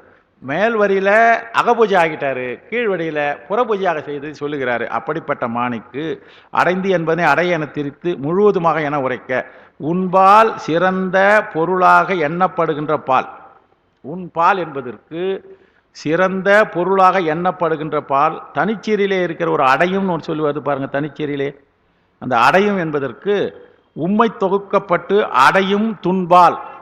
அதனால் அவருக்கு என்ன கிடைச்சது பாருங்க, இந்த தனிச்சீரில் ஒரு எவ்வளோ செய்தி பாருங்க. அடைந்துன்பால் என்பதை அடையும் துன்பால். என்ன ஆச்சு? அவங்க அப்பா அவரை அடிச்சார் இல்லையா? அடையும் துன்பால். இந்த பாலை போட்டதுனால அவருக்கு என்ன கிடைச்சது? அடையும் துன்பால் என்பதற்கு அடையும் துன்பால். அந்த துன்பத்தை அடைந்தது காரணமாக இருந்தாலும், துன்பத்தை அடைந்தாலும் அதையெல்லாம் பொருட்படுத்தாமல் அடையும் துன்பம். அந்த துன்பத்தை எப்பொழுதுமே அதாவது சிவபெருமானை மனதிலே நினைத்து கொண்டு செய்யும் போது அந்த உடலானது என்ன ஆயிடுது? தன்னுடைய பூத நிலையிலே இருந்து பசு நிலையிலே இருந்து கரணங்கள் எல்லாம் பதிகரணங்களாக ஆகிவிடுவது இல்லையா? ஆகையினால அவை எல்லாவற்றையும் நீரே பொறுத்து கொண்டு நீ உன்மீது இருந்ததாக நினைத்து கொண்டு பெருமானே அவருக்கு அமுதமாக்கினாய். அந்த பெருமானுக்கு நீ அமுதம் என்ற சுட்டி கூறியது. நீ உண்ட மிச்சிலாகிய அமுதம். இந்த அமுதம் இருப்பது அடி 3ல் 3வது அடியில் ஒரு அமுதம் என்பது மிச்சிலாகிய அமுதம். மிச்சில் என்றால் பெருமானுக்கு படைக்கப்படுகின்ற அமுதம். அந்த அமுதத்தையும் அடுத்தது என்பது மலர் மாலை என்ற மாலையையும் கொடுத்தார். அவ்வமுதம் என்பதிலே பந்தத்தை, இப்போ இது வட சொல்லுடைய ஒரு செய்தி சொல்றார் பாருங்க. இங்க அமுதம் என்பதிலே, இந்த அமுதம் என்று சொல்வதிலே நல்லதை அமுதம் சொல்லுவாங்களாம், கெட்டதை மித்ரியுன்னு சொல்லுவாங்களாம். பந்தத்தை அவ்வமுதம் என்பதிலே அகரம் பண்டரி சுட்டுன்னு சொல்லிட்டு இருக்கிறார். அகரம் என்பது பண்டரி சுற்றுன்னு ஒரு இலக்கணத்தை கொடுத்துட்டு பந்தத்தை மித்யு என்றும் மோட்சத்தை அமிர்தம் என்றும் கூறுதல். இங்க அமுதமாக்கினாய் என்றால் உன்னுடைய மோட்சத்தை திருவடியை கொடுத்தாயின்னு அர்த்தம். எவ்வளவு செய்தி இந்த பாட்டுங்களாம் இப்படி. அதனால தான் நான் முதலே சொன்னேன், இந்த என்னது சுத்தரவனுக்கு புத்திரம் புத்திரம் நாள் மாகாணி அறையினா எதுக்குன்னா நான் முதலே அந்த அடிப்படையை சொன்னது காரணம் தான். இதெல்லாம் புரிஞ்சுக்கிறதுக்கு ரொம்ப கஷ்டமாக இருக்கும். அதனால் முடிஞ்ச வரையும் சொல்கிறேன்.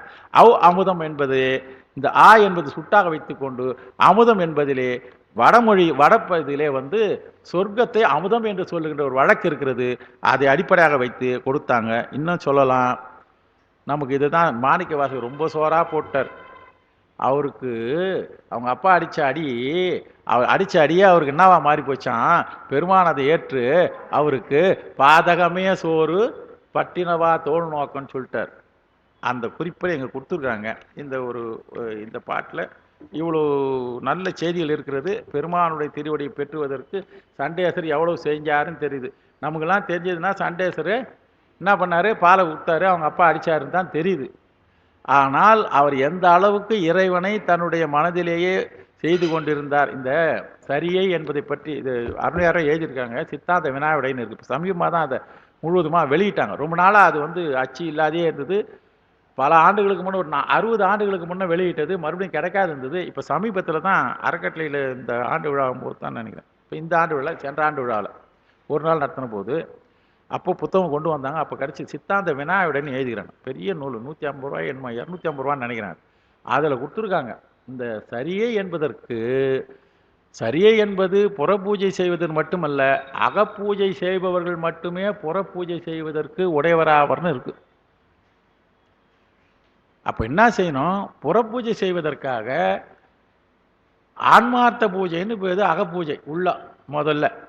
புறப்பூஜை என்பது பரார்த்த பூஜை. இப்போ அதெல்லாம் செய்கிறாங்க இல்லையா? பரார்த்த பூஜை செய்கிறாங்க நமக்காக. பரார்த்த பூஜை என்றால் பிறருக்காக செய்வது. நம்மளை கேட்குறாங்க, உங்களுடைய தாய் தந்தையர் பேர் குலம் கோத்திரம் சொல்லி எல்லாம் சொல்லி இதை செய்து இந்த மலரை இவருக்காக நான் அர்ச்சிக்கிறேன் பெருமானே நீ ஏற்று இவருக்கு இந்த பலனை கொடுப்பதாக பரார்த்தம். அது பிறருக்காக செய்வது. அந்த பரார்த்த பூஜை செய்வதற்கு எவர் உரியவர் என்றால், ஆன்மார்த்த பூஜை எவர் செய்கிறார்களோ அவர்கள்தான் பரார்த்த பூஜை செய்வதற்கு உரியவராவர். ஏனென்றால் உன்னுடைய ஆன்மாவிலே இறைவனை வைத்து கொண்டு நீ சரியான வழிபாடு செய்துவிட்டு சென்ற பிறகுதான் நீ இறைவனுக்கு பிறருக்காக பூஜை செய்வதற்கு உனக்கு உரிமை இருக்குது.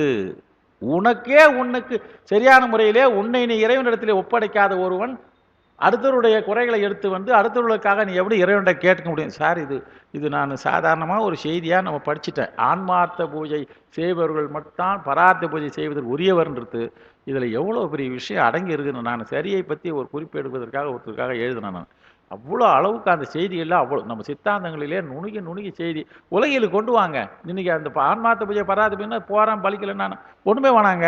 நீங்கள் நாங்கள் எந்த செய்தியாக இருந்தாலும் நினைவுங்கள், நம்பிக்கையாக வைப்புங்கள், ஒரு தெய்வத்தை பற்றுங்கள், அந்த தெய்வத்தின் நம்பிக்கை வைத்துக் கொண்டுருங்கள். அந்த தெய்வத்தின் மீது சென்று அதற்கு ஒரு இன்றைய நாளை செல்ல போகிறோம், இந்த மாதம் செல்ல போகிறோம்னா செல்வதற்கு முன்பே அதற்கு உண்டான பொருளை சேகரிக்கிற போதே இந்த பூஜையினாலே இந்த பெருமாண்ட திருவுள் நமக்கு கிடைக்க வேண்டும் நினைத்துக் கொள்ளுங்கள். நினைக்கத்தான் நினைப்பவர் மனம் கோயிலாய் கொண்டவன் என்கின்ற வகையிலே பெருமானை எவரவர்கள் நினைக்கிறார்களோ அவர் உள்ளத்திலே பெருமான் இருந்து கொண்டு இருப்பான். அவர்கள் பிறருக்காக எது சொன்னாலும் பலிக்கும், சும்மா பலிக்கும். அதனால்தான் சில பேருடைய சொல் பலிக்குது. சிலர் எப்படி இருப்பாங்க அவருடைய ஆழமே நமக்கு தெரியாது. காரணம் என்றால் அவர்கள் சும்மா இருப்பதே சுகம் என்கின்ற வகையிலே இறைவனை சதா சர்வ காலமும் முதல் பாட்டிலே இன்னைக்கு சொன்ன 8வது பாட்டில் சொன்ன சொல் பேச்சுவது என்ன பெருக்கு, பேச்சினால் ஒன்றும் இல்லை, உள்ளத்திலே நினை சொன்னார் இல்லையா, பேச்சு பெருக்கி என்ன பயன்னு சொல்ல. அதே போல பெருமானை நாம் நினைத்து கொள்ளிட வேண்டும் என்கின்ற செய்தி அந்த பாடலில் நாம் இருந்தது. அடுத்தது அது சார், அது பெரிய விஷயம். சரியே சார், நான் சரியை அடிப்படை இந்த சரியையில் ஒன்று. சரியை என்பது உடலால் செய்வது. அந்த சரியையில் ஒன்று வருது, கிரியை அடுத்தது வரும்போது பூஜை கிரியையில் வருது. ஆன்மார்த்த பூஜை பரார்த்த பூஜைலாம் இந்த பூஜை செய்கிற போது இறைவனை முதலிலே தன்னை உள்ளத்திலே அடக்க தெரிந்தவனால்தான் அடுத்தவனுக்காக ரெக்கமெண்டேஷன் பண்ண முடியும் அப்படின்ற ஒரு உலகியல் ரீதியாக அந்த செய்தி வரும்னு சொன்னேன். சரியை கிரியல். ஆனால் நாவுக்கரசு சுவாமிகள் சரியைக்கு உரியவர் என்று தான் சொல்லுகிறார்கள். ஆனால் அவர் எந்த அளவுக்கு பெருமான மனசில் வச்சுன்னு இருந்தார்ன்றத அவர் திருமுறைகளை படித்து பார்த்தா தான் தெரியும். அதனால் இறைவனுடைய திருவுருளை அடைவதற்காக திருமுறைகள் நமக்கு உதவுது, அது மட்டும் வச்சுப்போம். ஆனால் அடுத்தது காணாய் கபாலி கதிர் முடிமேல் கங்கை தனை காணாய கார் உருவில் சேர் உமையை காணா உடை தலை கொண்டு ஊரூர் திரிவானை நச்சி உடை தலை கொண்டு ஊரூர் திரி. என்ன புரியுதுன்னு பாருங்க. காணாய் கபாலி கதிர்முடி மேல் கங்கை தனை காணாய தான் இருக்கு. அங்க யாவுக்கு மேல புள்ளி இருக்கா? இல்ல, ஏன்னா எனக்கு இங்க தலை தட்டுது. உங்ககிட்ட காணாய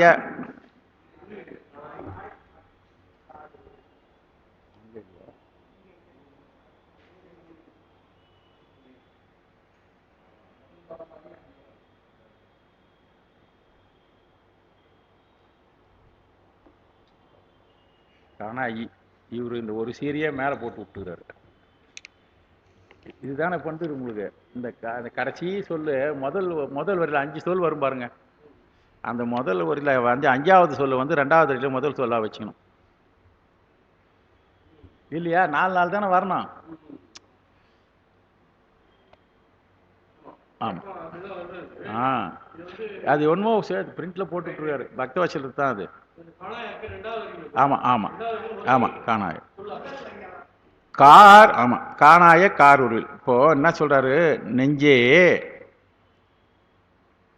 இந்த முதல்ல நெஞ்சே என்பது நடுவில் வருது, அதை தூக்கி முதல்ல வச்சுக்கணும். நெஞ்சே என்பதை முதலில் வருவிக்கணும். புத்தகத்தில் இல்லை, நெஞ்சேன்னு ஒரு சொல் இல்லை. நம்ம என்ன பண்ணணும்? இப்போ இந்த சொல் நெஞ்சுக்கு சொல்ற மாதிரி இருக்குது. நெஞ்சே கபாலி என போற்றப் பெறுகின்ற இறைவர். கபாலி என்று போற்றப்படுகின்ற இறைவர், கபாலி அந்த இறைவர் என்ன செய்கிறாரு? கதிர் முடிமேல் திருமுடியில எதை வைத்துக் கொண்டிருக்கிறார்? கங்கையை வைத்துக் கொண்டிருக்கிறார். காண்பாயாக அவரை நீ பார்ப்பாயாக. நெஞ்சே முதலிலே வருவித்து நெஞ்சேன்னு சொல்லி கூப்பிட்டு என்ன சொல்லணும்? பெருமானை. அவர் உன்னுடைய இந்த பெருமானை என்ன சொல்கிறார் என்றால், அவருடைய கதிர்முடி என்பது நல்ல பிரகாசிக்கின்ற முடி, ஒளி பொருந்திய முடி, செஞ்சடை என்ற இந்த செஞ்சடையே ஒரு இடத்துல ஒளி விட்டு பிரகாசிக்கின்ற தடைன்னு பின்னால் ஒரு பாட்டில் 82வது பாட்டில் சொல்றாருன்னு நினைக்கிறேன். கபாலி என போற்ற பெறும் இறைவர் திருமுடியில் கங்கையை காண்பாயாக. அவர் எதை பண்ணணும்? திருமுடியிலே அவருடைய கங்கையை பார், கங்கையை பார்ப்பாயாக. அந்த கங்கை என்ன இருக்கிறது என்றால் கங்கையை பார். திருமுடியிலே எதை பார்க்கணும்? கங்கையை பார்க்கணும். அதுக்கப்புறம் சொல்லிட்டார், கபாலி என்று போற்றப்படுகின்ற பெருமானுடைய திருமுடியின் மீது கங்கையை பாரு. அதுக்கப்புறம் கார் உருவில் சேர் உமையை காண்பாய். கார் என்றால் இங்கே நீல நிறமாக, கார் என்றால் நீல நிறம், நீல நிறத்திலே இருக்கின்ற உமையை பார். என்ன சொல்ல வராரு பாருங்க. நெஞ்சே பெருமானை பாரு. அந்த பெருமானு கபாலி என்ற ஒரு பேர் இருக்குது. அந்த பெருமானை முதலிலே தலையில இருக்கிற கங்கையை பார். அதுக்கு அடுப்புமையாக அந்த கார் என்கின்ற நீல நிறத்திலே இருக்கின்ற உமையை பாரு. அதுக்கப்புறம் பார்த்த உடனே காணா, அடுத்த காணான்னு இருக்கு இல்லைங்களா, தனிச்சீரு. காணா என்றால் கண்டு, பார்த்து, உடை தலை கொண்டு ஊர் ஊர் திரிவானை. உடை தலை கொண்டு ஊர் ஊர் திரிவான் என்றால், உடை தலை என்றால் உடைந்த தலையை கொண்டு, உடைந்த தலை என்றால் கபாலத்தை இங்க குறிக்கிறது. கபாலத்தை கையிலே வைத்து கொண்டு ஊர் ஊர் திரிவானை, ஊர் ஊராக திரித்துகின்ற பெருமானை. இப்போ பெருமானுக்கு இருக்கிற உடலுடைய அமைப்பை சொல்லிட்டார். இதெல்லாம் பார்க்கணும். பெருமானை பாடணும்னா உருவத் திருமேனி தான் சொல்றாரு, அருவத் திருமேனி இல்லை. பெருமானை விரும்பி பாரு. பார்க்குற போது என்ன பண்ணணும்னா அவரை தலையில் இருக்கிற கங்கையை பாரு. அதுக்கப்புறம் நீல நிறத்திலே இருக்கின்ற உமையை பாரு. பார்த்து விட்டு அந்த பெருமான் பிரம்ம கபாலத்தை கையிலே கொண்டு ஊர் ஊராக திரிகின்ற பெருமானை பார்த்தா என்ன ஆகுனாக, இதெல்லாம் நீ பார்த்தினாலுமே இப்போ இதில் நமக்கு சாதாரணமாக பாருன்னு சொல்லியாச்சு. நம்ம ஏற்கனவே படிச்சுட்டு இருக்கிறோம். கங்கையை தலையிலே வைத்து கொண்டதுக்கு ஒரு வரலாறு இருக்குது. கபாலத்தை கையிலே இருந்து ஊர் ஊர் திரிவதற்கு, உயிர்களுடைய அறியாமையை பெறுவதற்காக காத்து கொண்டுகிறான் என்கின்ற அந்த உணர்வு நமக்கு வந்துட்டு போகுது. எதற்காக பெருமான் இவற்றையெல்லாம் வைத்துக் கொண்டு உமையை ஒரு பாகனாக வைத்துக் கொண்டு இருக்கிறார் என்பதற்கு ஒரு வரலாறு இருக்கிறது. ஆக இப்படிப்பட்ட பெருமானை பார்த்தினா அந்த எதற்காக பெருமான் இவ்வாறெல்லாம் உயிர்களுக்கு காட்சி கொண்டு இருக்கிறார் என்பதை கண்டுவிட்டாயானால் அவர் மீது உனக்கு பார்த்ததுனால, அந்த பொருளை அறிந்ததுனால, காரணத்தை ஒன்றதுனால அவர் மீது உனக்கு என்ன வரும் என்றால் விருப்பம் வரும். அந்த விருப்பம் தான் நச்சு. விரும்பி விரும்பி உடைதலை கொண்டு என்றால் இங்க உடைதல் என்பது நெகிழ்ந்து உருகுதல். மனசே, மனசு என்ன உடஞ்சி போச்சு தெரியுமா, அதுனா நெகிழ்ந்து உருகுதல் பேசு. சில நேரம் என் மனசே விட்டு போச்சு, சில நேரங்களில் ஆவாத செய்தி சொல்ற போது. ஆனால் இங்க என்ன சொல்றாரு, இந்த முதல் உடைதலை கொன்று என்றால் உடைந்த தலையை கொண்டு, இரண்டாவது இருக்கிற உடைதலை என்றால் நெகிழ்ந்து உருகுதலை கொண்டு. இப்போ பெருமானை பாரு, பார்க்கிற போது கங்கையை பாரு, அருகிலே இருக்கிற உமையம்மையை பாரு. அதுக்கு அடுத்தபடியாக கங்கையை பார்க்கணும்னா சடாமுடியை பார்க்குறோம், கங்கையை மட்டுமா பார்க்குறோம், பக்கத்தில் இருக்கிற பிறைச்சந்திரனை பார்க்குறோம். அதுக்கெல்லாம் ஒரு வரலாறு இருக்கிறது. இவற்றையெல்லாம் பெருமான் ஏன் வைத்து கொண்டிருக்கார் என்பதும், அருள் காரணமாக பெருமான் வைத்து கொண்டிருக்கார் என்பதன் நிலை நமக்கு நன்றாக தெரியும். இது நம்ம நல்லா எந்த புராணத்தில் படித்தா நல்லா தெரிஞ்சிருக்கோம். இவையெல்லாம் பெருமான் கொண்டு விளங்குவது உயிர்கள் பால் கொண்ட அருள் காரணமாக வைத்துக் கொண்டாய் என்ற செய்தி தெரியும். இவற்றையெல்லாம் உணர்வாயானால் பெருமானை நீ விரும்புவாய். ஒரு பொருளை பார்க்கிறோம், இந்த பொருள் நாம் அடையத்தக்க பொருளா என்பது விரும்புவோம். விரும்பி பிறகு என்ன பண்ணணும்னா அந்த பொருளை விரும்பிட்ட நீ அடைய வேண்டும் என்றால் பெருமான் சாதாரணமாக அடைய மாட்டான். நீ அவரை என்ன பண்ணா, பெருமானுக்கு தேவையானது நெகிழ்ச்சியும் உருகுதலும். அதனால உடைதலை கொண்டு ஊரூர் திரி. இந்த இடத்துல ஊரூர் திரி என்ற ஒரு சொல் இருக்கு பார்த்தீங்களா. பெருமான் ஊரூரா திரிந்து கொண்டு இருக்கிறார். கபாலத்தை கையில் வச்சுக்கின்னு பிச்சை எடுங்களுக்கு கேட்கிறாரு. பசிக்காக பிச்சை எடுக்கவில்லை. உங்களுடைய ஆணவமாக அகந்தையெல்லாம் கொடுத்து விடுங்க அப்படின்னு அறியாமை கொடுங்கன்னு கேட்கிறாரு. அந்த பெருமான் நமக்காக திரிந்து கொண்டிருக்கிறாரு. அந்த பெருமான் எந்தெந்த ஊரிலே திருவருள் நோக்கத்தோடு அறைந்து கொண்டு இருக்கிறார்களோ அந்த ஊரிலே நீ திரி. ஊரூர் திரிவானை என்பது பெருமான் உலகெல்லாம் திரிவ சரி. இந்த ரெண்டு ஊரிலே ஊர் ஊர் என்று சுரிக்கிறது. பல ஊர்கள் இருந்தாலும் பெருமான் விரும்பி இருக்கின்ற ஊராக சிறந்த ஊர்கள் இருக்கிறது. அவைகளை பாடல் பெற்ற தலமாக கொள்ளலாம். இந்த ஊரூர் என்பதற்கு ரெண்டு இடத்துலையும் ஊர் ஊர் வருதுங்க. ஒரு ஊர் வருதா பார்த்தீங்களா, ஊர் ஊர் திரிவான். சாதாரணமான ஊரும் வருது, சிறப்பான ஊரும் இருக்கிறது. ஊர் ஊர் என்பதிலே சொல்றாரு. இங்க பாருங்க சில தலங்களை. இங்கே ஊர் ஊர் என்னும் இரண்டிலே பெருமான் ஊர் ஊரா திரிகிறார்னா எல்லா ஊருக்கும் திரிகிறார்னு அர்த்தது. இரண்டாவது அவரது ஊர், அவனது ஊர். இந்த ஊரிலே ஒன்று எல்லா ஊரும், ஆனால் இன்னொன்று அவனது ஊர். நீ ஊர் ஊராக போ, அங்கே போய் பார்த்தீங்கன்னா இந்த ஊர் ஒரு ஊர் போகிற சிவன் கோயில் இல்லை, சரி இந்த ஊர் விடு, இந்த ஊரில் பிரயோஜனம் இல்லை. பெருமாள் இருக்கிற ஊர் வேணும். சிவபெருமான் கோயில் எங்கே இருக்குது போ, இல்லையா இந்த ஊரில் இல்லையா, சரி அடுத்த ஊர் போ, சிவபெருமான் இருக்கிற கோயில் இங்கே வரும். இந்த ஊர் என்பதற்கு அவனது ஊர் என்றும் பெருமான் இருக்கிற ஊர் என்றும் பெருமானுடைய ஆலயங்கள் சிறப்பாக இருக்கப்பட்ட தலங்கள் என்றும் சென்று அவன் இருக்கிற ஊரிலே சென்று அடைவாயாக என்று சொல்கிறார். இந்த ஊர் என்பது ரெண்டு கொடுத்திருக்கிறாரு. முதலிலே இருப்பது சில சாதாரணமாக ஊர்களை குறிக்கின்றது. அடுத்தது சிறப்பாக என்பது சிறப்பாக இருக்கின்ற ஊர் என்றால் சிவனுடைய ஆலயங்கள் தோறும். எல்லா ஊர்லையும் பெருமான் இல்லை, அதனால தான் சொன்னாங்க கோயில் இல்லா ஊரில் குடியிருக்க வேண்டாம் சொன்னா இல்லையா. அப்போ இன்னைக்கு எந்த ஊராவது நம்ம குடியிருக்க முடியாத ஊராக இருக்குமான்னு பார்த்தா எந்த ஊர்லேயும் இல்லை. ஏன்னா புல்லாகோல் ஒரு தெருக்கு ஒன்று இருக்குது, அப்போ கோயில் இருக்குதா? அப்போ குடியிருக்கிறதுல தப்பு இல்லையே அப்படின்னா இல்லை. கோயில் என்பதை இந்த கோயில் இல்லா ஊரில் குடியிருக்க வேண்டாம் என்பதிலே கோயில் என்பதை சிவபெருமான் உரைகின்ற கோயில்தான் கோயில் என்று கொள்ளத்தக்க வேண்டும். அப்போது ஊர் என்பதிலேயும் இந்த பாடலில் இருக்கின்ற ஊர் என்பதிலே சிறப்பாக பெருமான் சிவ பொருந்தி இருக்கின்ற சிவன் ஆலயம் இருக்கின்ற ஊர்கள். பல ஊர்களே சிவபெருமான் ஆலயம் இல்லாமல் இருக்கிறது. ஆனால் சிவபெருமான் ஆலயங்களை நீங்கள் எல்லா இடத்துலையும் பார்த்தீங்கன்னா ஊருக்கு ஒதுக்குப்புறமாகத்தான் இருக்கும். ஊருக்கு அருகிலேயே இருந்தால் இந்த கோயில் என்னுடைய தெருவுக்கு சொந்தம், நாங்கள் இருக்கிற பகுதிக்கு சொந்தம் என்று வைத்து விடுவார்கள். ஊருக்கு தனிப்பட்ட முறையிலே இருப்பதனாலே இந்த ஆலயம் ஊருக்கு ஒதுக்குப்புறமாக இருக்கிறது. எல்லாரும் சென்று அந்த ஆலயத்தை வழிபட வேண்டும் என்று அனைவருக்கும் சொந்தமாக கொள்ளக்கூடிய வகையிலே இருக்குது. இப்போ நான் இன்னைக்கு ஓசூர் கிட்ட காவேரி பாக்கத்திலேருந்து ஓசூர் வர்ற வழியில் ஒரு இடத்துல ஆலயம் இருக்குது. இப்போ ரோட்டில் யாராவது போகிறது வாய்ப்பு இருந்தால் பாருங்கள். அந்த இடத்துல ஒரு கோயில் கும்பாபிஷேகம் பண்ணிட்டு இருக்கிறாங்க. கோயில் மொத்தம் நல்லா கொட்டகை போட்டு கட்டிட்டு இருக்கிறாங்க. கோயிலெல்லாம் வேலை நடந்துட்டு இருக்குது. ஆனால் அது பக்கத்தில் எங்கே ஊர் இருக்குதுன்னு பார்த்தா கிட்டத்தட்ட 1.5 ஃபர்லாங் 2 ஃபர்லாங் தள்ளின பிறகு தான் எதிர் சைட்லேயும் ஊர் இருக்குது, அந்த பக்கம் ஊர் இருக்குது.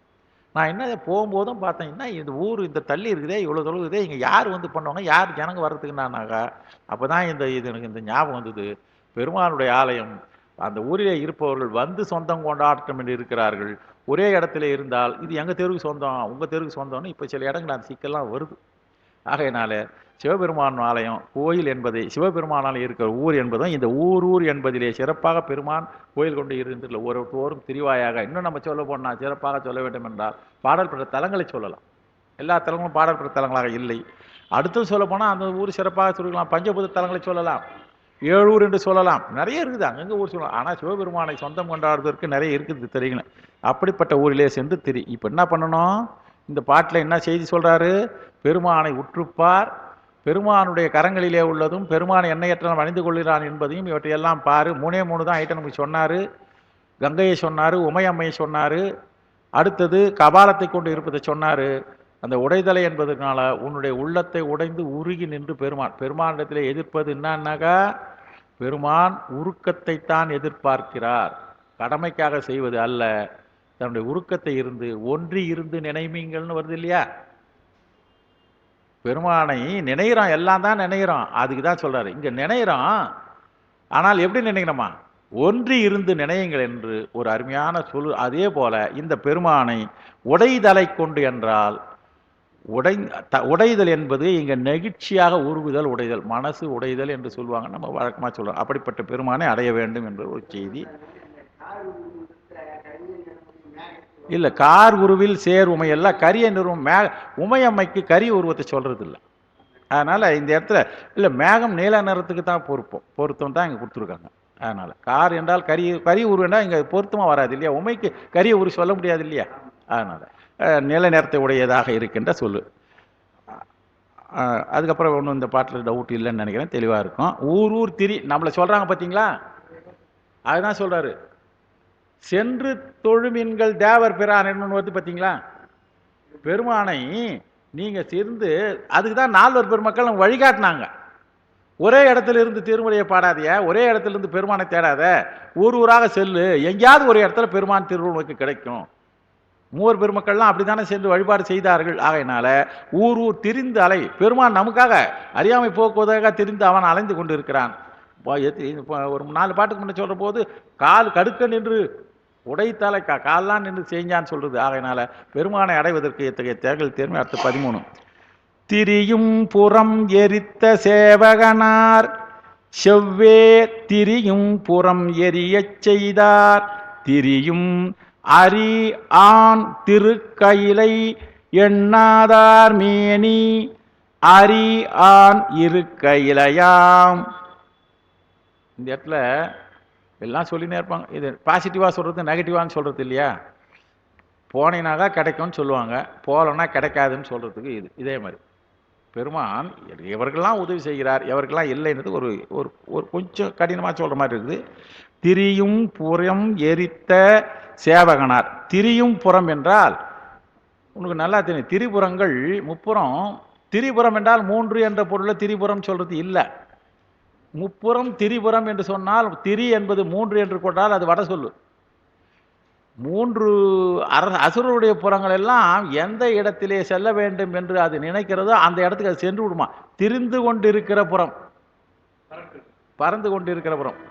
அதனால திரியும் புறம் என்பதை திரிபுரம் என்ற முப்புறம் தான் வரும். திரிபுரம் என்று சொல்லுவாங்க, முப்புறம் வரும். இங்க திரியும் புறம் என்றால் அந்த புறங்களானது அந்த அசுரர்கள் எந்த இடத்திலே செல்ல வேண்டும் நினைக்கலாம் அந்த இடத்துக்கு பறந்து போய் அந்த இடத்துல உட்காந்துரும். அதனால திரியும் புறம் என்றால் வானத்தில் சுழன்று திரிகின்ற ஊர்கள். திரியும் புறம் என்பதற்கு வானத்திலே சுழன்று திரிகின்ற ஊர்களை பெருமான் என்ன பண்ணாரு, முப்புறத்தை குறிக்கிறாரு. செவ்வே திரியும். அடுத்தது இந்த திரியும் புறத்தை சொல்லியாச்சா. அடுத்து செவ்வே திரியும்ன்றது முறையாக பரிணமித்து வளர்கின்றான்னு அர்த்தம். இந்த செவ்வே திரியும் என்ற ஒரு குறிப்பு வருது பாருங்க. அடுத்தது திரி இருக்குது. திரியும் புறம் என்றால் அசைந்து செல்லுகின்ற பறந்து செல்கின்ற புறங்கள். அடுத்தது செவ்வே திரியும் என்ற இடத்துல முறையாக பரிணமித்து வளர்கின்ற புறம். அது என்னன்னா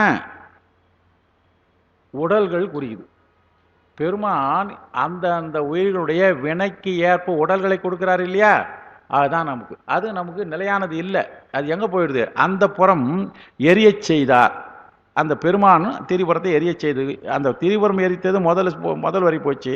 ரெண்டாவது நான் பொருள் சொல்கிறேன். அப்புறம் ஊர்கள் முப்புறம் செவ்வே முறையாக பரிணத்து வளர்கின்ற புறம் என்றால் பல உடம்புகள், பல வகை உடம்புகளை எரியச் செய்தார். அதான் உடல் காரணம். உடங்களை செவ்வே எரியும் புறங்கள் என்றால் மனித உடலை எரியச் செய்தார். என்ன பண்ணார், அடித்தார். ஏனென்றால் தேவர்களும் இதில் இந்த செவ்வே புறம் என்றது போது எல்லாரையும் அது செய்தாராம். யாரெல்லாம் செஞ்சாருன்ற இந்த புறம் எரிய செய்தார் என்ற போது இந்த இடத்துல மனிதர்களை மட்டும் குறிக்கலையாம், தேவர்களையும் சேர்த்து குறிக்கிறான்னு சொல்றாரு. பல வகை உடம்புகள் சொன்னார். திரியும் புறம் என்றால் பல வகை உடம்புகள். இந்த பல வகை உடம்புகளிலே தேவர்கள் உடம்பும் அடுக்கும். சூக்கும தேகம், தூள தேகம் என்று இருக்குது இல்லையா. தேவர்கள்லாம் சூக்கும தேகம், நமக்கெல்லாம் தூள தேகம். எல்லா உடம்புகளையும் பெருமான் எரிய செய்தாராம். ஏன்னா அந்த புறங்களை இல்லாமல் செய்தார். இல்லாமல் செய்தார் என்ன அர்த்தம், பிறவி இல்லாமல் செய்தார். திரிபுரங்களை மட்டும் எரிக்கவில்லை பெருமான், பிறவிகளாக இருக்கின்ற எல்லாம் பிறவி தோறும் உயிர்களினுடைய உடல்களை கூட எரிய செய்தார். என்றால் இப்போ நம்ம எரிய செய்தார் எதுவுமே மோற்றம். அவள் எரிய செய்த காரணத்தினால பெருமான் திருவுருளாலே ஒரு எரிகின்ற புடரானது திருவருள் பெற்று விட்டால் அது என்ன ஆகும், மீண்டும் பிறவில்லா தன்மை அடையும். அதுதான் அரி ஆண் திருக்கையிலை அண்ணாதார் மேனி. யாரை எரிய செய்தான் அவரு, அரி ஆண் திருக்கையிலை என்றால் சிங்கம் ஆ மா உலவுகின்ற கையிலை. அரி ஆண் திருக்கையிலை என்றால் சிங்கம் ஆ மான் என்ற இந்த மூணையும் சேர்ந்து சிங்கம் மான் இவையெல்லாம் இந்த கையிலை மலைக்கு உண்டான உதாரணமாக சொன்னது. மலைகள் உலவுகின்ற அந்த கையிலே வீற்றிருக்கிற பெருமானை நினையாதார் மேனி எரிய செய்தார். முதல்ல இருக்கிறவங்க யார், திரிபுரத்தில் இருக்கிறவங்க பெருமானுடைய மேனியை நினையவில்லை. அவங்கள என்ன பண்ணாரு, எரிய செய்தார். எரிஞ்ச பிறகு திருப்பி அவங்க பிறகு உண்டு, அவங்க தான் செஞ்சாங்க. தப்பு செய்கிறவங்களும் ஆச்சு, அவர் இணைக்கவில்லை. ஆனால் ஆகையினால் என்ன பண்ணுறாரு, நம்ம என்ன பண்ணணும், இந்த கடைசியில் அரி ஆண் இருக்கு பார்த்தீங்களா, கடைசி வரியில் முதல்ல இருக்கிற அரி ஆண் சிங்கம் புலிகின்ற உலாவுகின்ற திருக்கையிலே எண்ணாதார் மேனி. எண்ணாதார் மேனி என்றதுல எண்ணாதார் மூணு சொல்லி இன்னும் இல்லை, எண்ணாதார்ன்றதுல இந்த பாருங்க, என்ன என்று சொல்லுகிறான்னு கேள்விக்காம தெரியுங்களா. என்ன என்று சொல்லுகிறாருனாக்கா அந்த சொல்லுதல் தான் அது. எண்ணாதார் என்று பெருமானுடைய கைலை மலையானே போற்றி போற்றின்னு சொல்கிறோம் இல்லையா? கைலையை இங்கே எண்ணாதார்னா நினைக்காதவர்கள் நினைக்காதீங்க, அதுதான் ரெண்டு சுழினா கொடுத்துருக்குது. எண்ணாதார் மேனி என்றால் சொல்லாதவர்கள் பேர். திருக்கையிலே வீற்றிருக்கின்ற பெருமானை சொல்லாதவர்கள் மேனி எரியச் செய்தார். அவர்கள் என்ன பண்ணுவாங்களாம், அழகு நிறைந்து இருக்கையிலையாம்.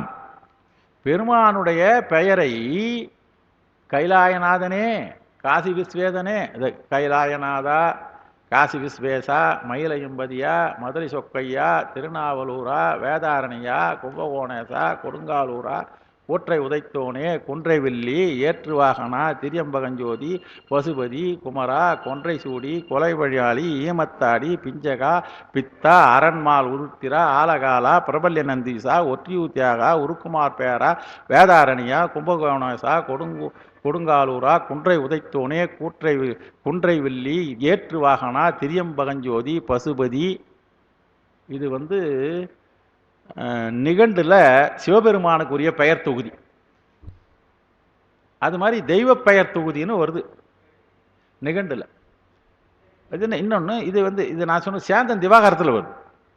சேந்தன் திவாகரத்தில் பெயர் தொகுதி என்று சொல்லி, இறைவனுடைய பெயர் தொகுதிகள் சொல்லி, சிவபெருமானுடைய பெயர் தொகுதி முதல்ல வருது, திருமாலுடைய பெயர் தொகுதியும் பின்னால் வருது. அரிகரி, மரகரி, அம்புஜாட்சி, அச்சுதா, உச்சுஜா, பஞ்சாயுதா, பாண்டவதூதா, லட்சுமி சகிமிதா, லீலா வினோதா, கமலபாதா, ஆதி மத்தியாந்தரிகா, அநாகரட்சகா, அகிலாண்ட ஓடி, பெருமாண்ட நாயகா அப்படின்னு சொல்லிட்டு இதுக்கும் வரும்.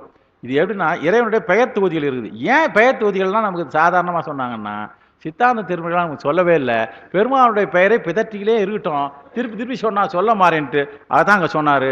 கையிலை எண்ணாதார் மேனி, கையிலையில் இருக்கிற பெருமானே என்று அவனுடைய திருநாமத்தை சொல்லாதவருடைய மேனி.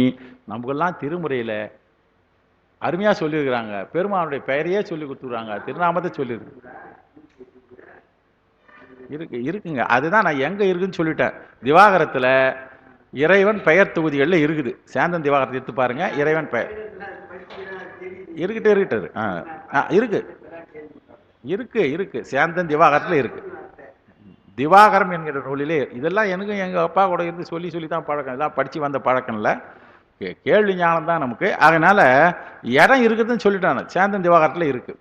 அந்த நூலில் முதல்ல இறை பெயர் தொகுதிகளில் இருக்குது. ஏன்னா இது எண்ணாதார் மேனின்னு சொல்கிறோம். 3 சுழின்னு போடலைங்க, 2 சுழி. என்று சொல்லாதவருடைய பெயர், பெருமான பெயரை சொல்லாதவர்கள், உச்சரிக்காதவர்கள், அவருடைய மேனி எரிச்சிட்டார்.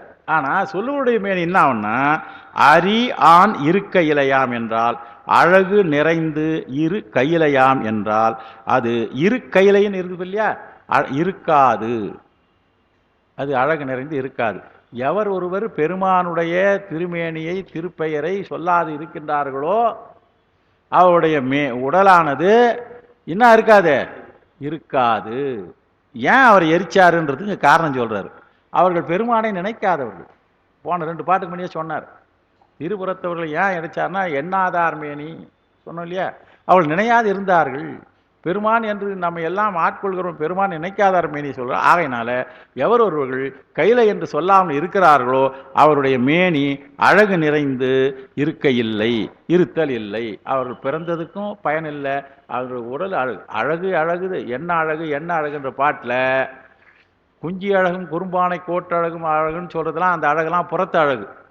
அகத்து அழகு நல்ல அழகு என்றால் பெருமானுடைய திருவுருளை எந்த மனமாது சொல்லுகிறாரோ அந்த மனம் இருக்கிற உடம்பு தான் அழகான உடம்பு.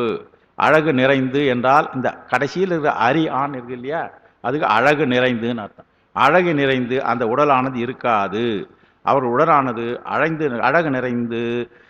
கரெக்டாக குறிப்பிட இந்த பாட்டில் எக்ஸாக்ட் என்னன்னா, சிங்கம் புலி சிங்கம் போன்ற விலங்குகள் உலவுகின்ற கைலையை பெருமானுடைய திருப்பெயரை சொல்லாதவர்கள் இருக்கிறார்களே அவருடைய உடலானது அழகு நிறைந்து இருத்தல் இல்லை. போன பாட்டில் ஊரா திரிஞ்சு பெருமானை சொல்லுன்றான். ஊரா திரியலாம், திரிஞ்சாலும் பரவாயில்ல. கையில் 10 போன மாதத்துக்கு தினசரி அந்த வாராந்திர பத்திரிக்கை, மாதாந்திர பத்திரிக்கை, குமுதம், ஆனந்தகுணம், கல்கி இதெல்லாம் எடுத்துக்கின்னு நான் ஊரா யாத்திரை போகிறேன்னு சொல்லிட்டு சிவபெருமான் போய் வணங்கின்னு வராத, பெருமானுடைய திருநாமத்தை நினைத்து கொண்டே செல். இவ்வளோ விஷயங்களும் நமக்கு எவ்வளோ குழந்தைங்க சொல்கிற மாதிரி சொல்கிறார் பாருங்க வரணதேவர். அடுத்தது 14வது பாடல் முழுமையாக கிடைக்கவில்லை. முழுமையாக கிடைக்காத பாட்டில் நான் முழுமையாக சொல்லவில்லைன்னு உரை எழுதவில்லைன்னு இவர் சொல்லிட்டு இருக்காரு. பிற உரையாசிரியர்கள் ஏதோ கொஞ்சம் அவங்க பாட்டுக்கு ஏதோ 2 வரி எழுதியிருக்கிறாங்க, நம்ம அதை கொள்ள வேண்டியது இல்லை. ஏன்னா இதில் தெளிவாக அது உணர முடியவில்லை. இப்பாட்டின் முதலடி கிடையாமையால் பொருளை நன்கு உணரவும் இயலவில்லை அப்படின்னு அருணையார் தான். நான் அவர் தான் எடுத்தேன். மீதி உரை எடுத்து இல்லை, மீதி உரையை நம்ம படித்தாலும் மீதி உரையில் ஒன்றும் தெளிவாக இல்லைங்க. நான் 2 உரை வச்சுருக்கிறேன், அதில் ஒன்றும் அது உரையான கொள்வதற்கே இல்லை. சரி இருக்கட்டும், குறை சொல்ல வேண்டிய அது முதல்ல அதை தான் வச்சுக்கின்னு எங்கிட்ட உரை இருக்குதுன்னு சொல்லிவிட்டு திருமுறைகள்லாம் கொஞ்சம் பேசியிருந்தோம். இப்போ அதை பார்த்தா இதை பார்க்குற போது இன்னும் ரொம்ப கஷ்டமாக, இவர் இன்னும் கொஞ்சம் தெளிவாக எழுதிருக்கலாமே, அவர் காலத்தில் இருந்தவங்களுக்கெல்லாம் புரியும்னு சொல்லிட்டு எழுதிட்டாரு. நமக்கு இன்னும் பல சொற்கள் இதில் புரியல. கொஞ்சம் அப்படியே கொண்டு கூட்டி நான் சொல்லிட்டு இருக்கிறேன். நான் சொல்வதையே சிறப்பான உரை என்று கொள்ள வேண்டியதில்லை, முடிஞ்ச வரைக்கும் சொல்லின்னு வரேன். அடுத்தது பரணதேவர். இது அடுத்தது 15வது பாடல். 14 உரை இல்லை. போகலாம், 20 வரைக்கும் போகலான்னு தான் முடிவு பண்ணுங்க. 15வது இப்போ பாருங்க.